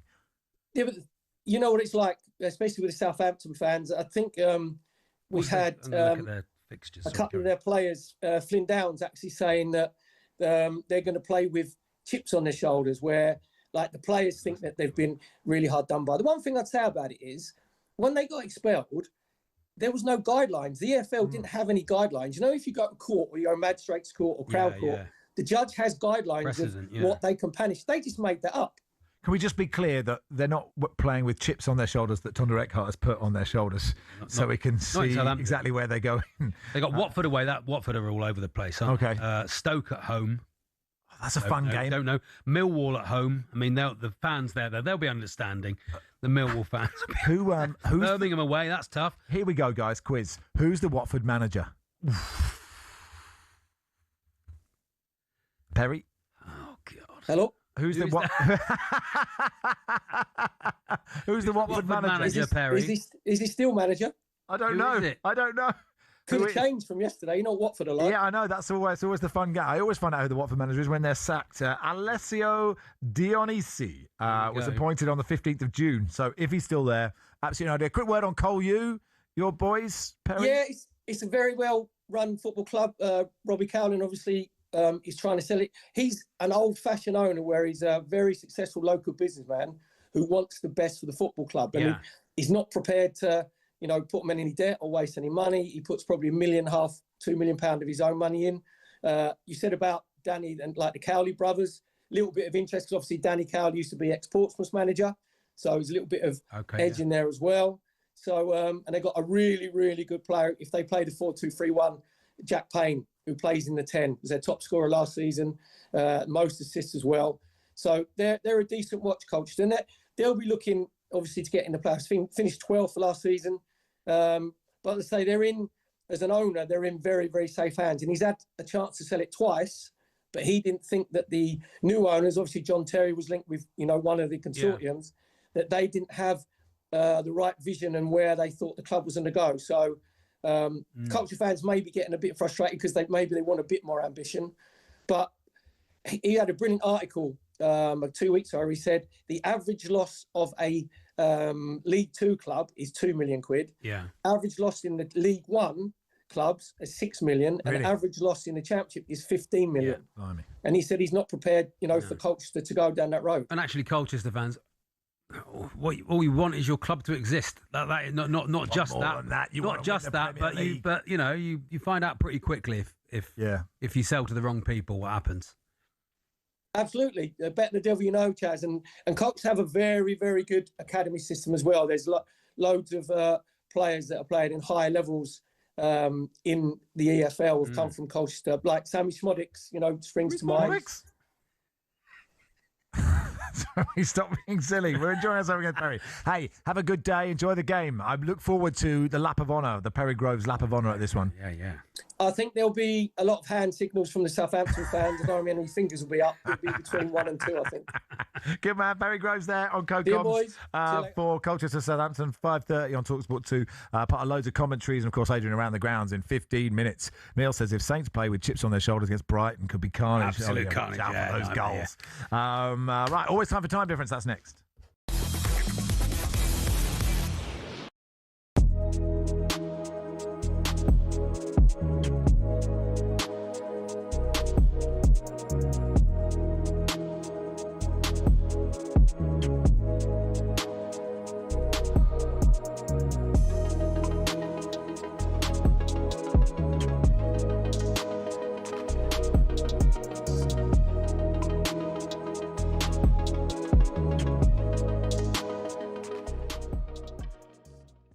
Chris, what about Man U? I fancy United have a much better season. I think Michael deserves this job, and I do think they're going to be up there. I think they're going to push. I think they're going to be strong.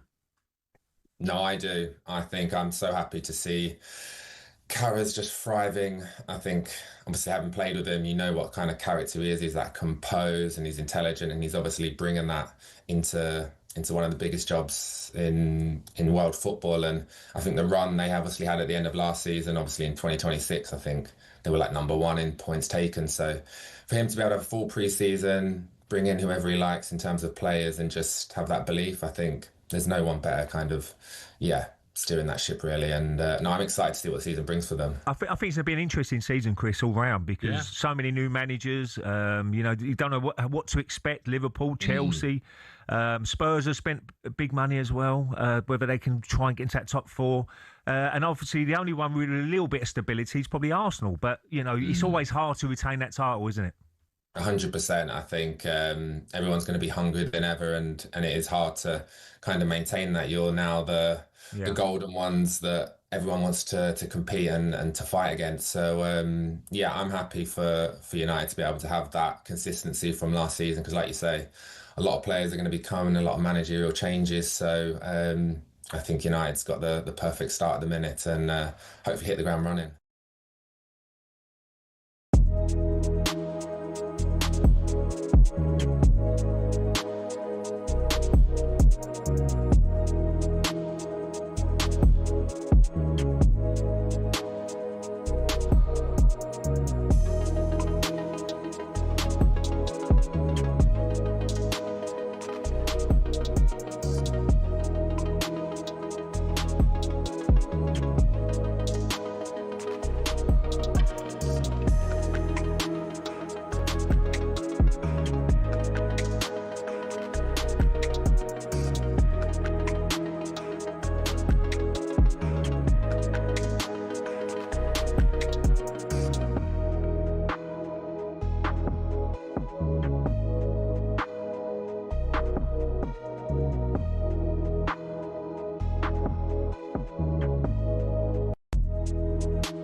Also, it's good fact checker, counting the great nods to the 1990s. Today's show must be all others. Grange Hill, On Vogue, Owen Coyle, John Aldridge at 48. I love it. 20-year-olds must be, WTF are they on about?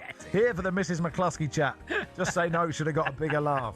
Let's go live to the seat next to me, because there's always time for time difference. And here's your host, Reese the Lock. Good afternoon, gentlemen. Hello. Don't knock the lock. Yeah.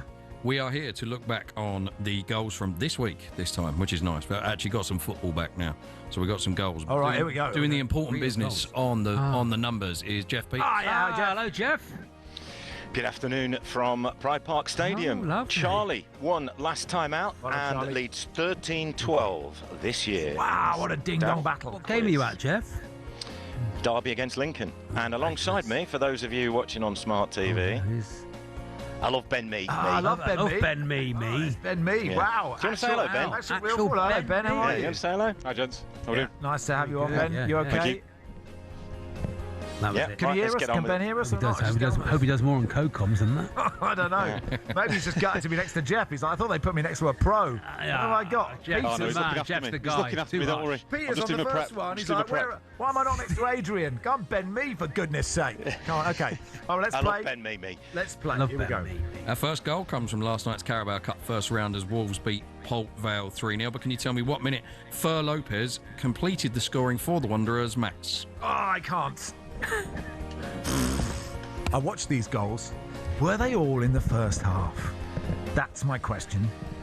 Don't know. 51. Charlie? 46. Let's hear how it sounded. Wolves 3, Port Vale 0. Fer Lopez steered in the third just before the break. This game's all over as a contest. It was the 43rd minute. 43rd minute. This is a lesson in life. For me, you, Yes. for Jeff, for Ben, Everybody listening. and for everyone listening, follow your heart. It's got to go with your gut, mate. And Listen that's what to I should do. yourself. Exactly. Okay. What's the scores, Jeff? So it's Max 8, Charlie 3. Okay. Good game. Here we go. Here we go. Okay. Goal number Reece. 2, Yeah. also from last night. Get on with in it, Reece. The Carabao Please, Cup. get on with it. I know. Wickham 1, Stevenage 2, Carabao Cup first round last night. Can you tell me what minute Josh McGuinness won the game for Stevenage, Charlie? The 91st minute. Max? 92nd minute. Is how it sounded. Turned goalwards and in. McGuinness, the goal scorer. It was the 90th. Great comms. Bit of an edit there. Great comms there. When was it? The 95th minute. Oh, Oh, what's that done to the scores, Jeff? Max is 3 out onto 11. Charlie 4 out onto 10.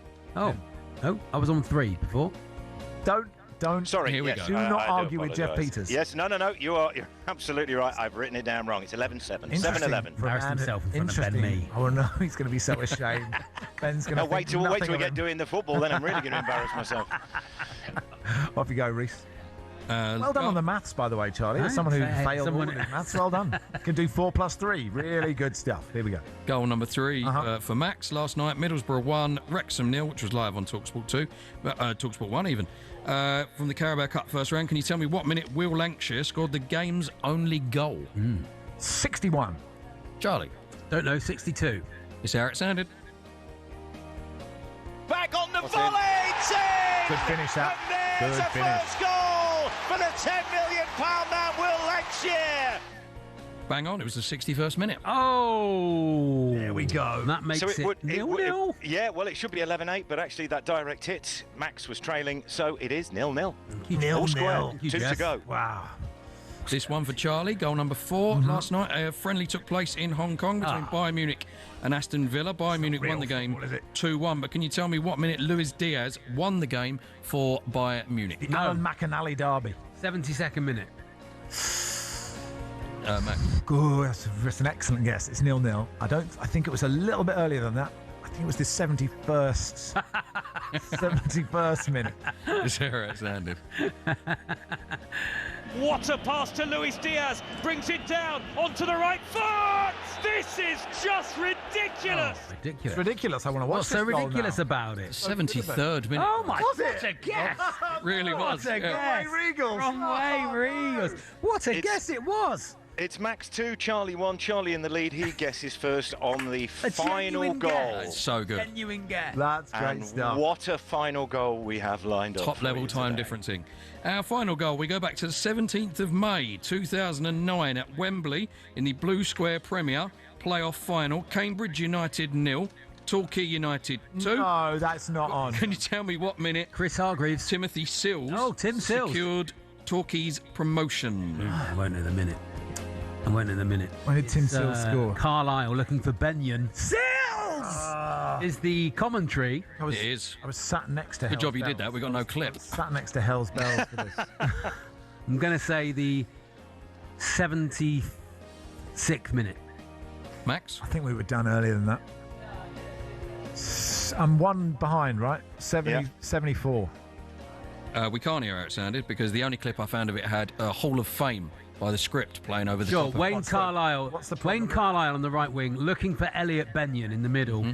Benyon doesn't get to the ball. Sills, didn't turn bang, in his mask, hits it, boom. Yeah, we didn't. And Torquay went on to become champions of League One, and they're still there now, pushing for promotion. They're not. They're in the National League South. Well, come on, home to come Horsham on. today. When Coming was it? yellows. When was it? So Max said 74, Charlie said 76, and the it goal was the went in. 75th minute. Oh my God! This is top level stuff, guys. Oh my God! What a Absolute game! Top level stuff. Max 3, Charlie 2, Charlie wins, What and a is game. 14-12 ahead this year. Oh, I thought it was a draw, wasn't it? I thought you were one ahead. It's a draw, isn't it? Oh no, because we both won out.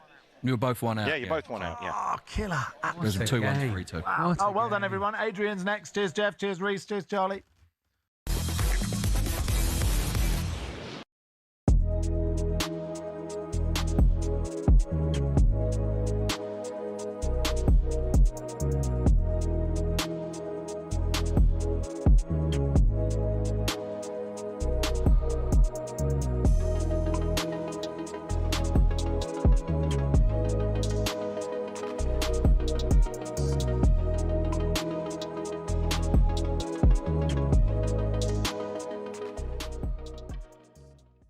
Hussein, good morning. Good morning, Shaban.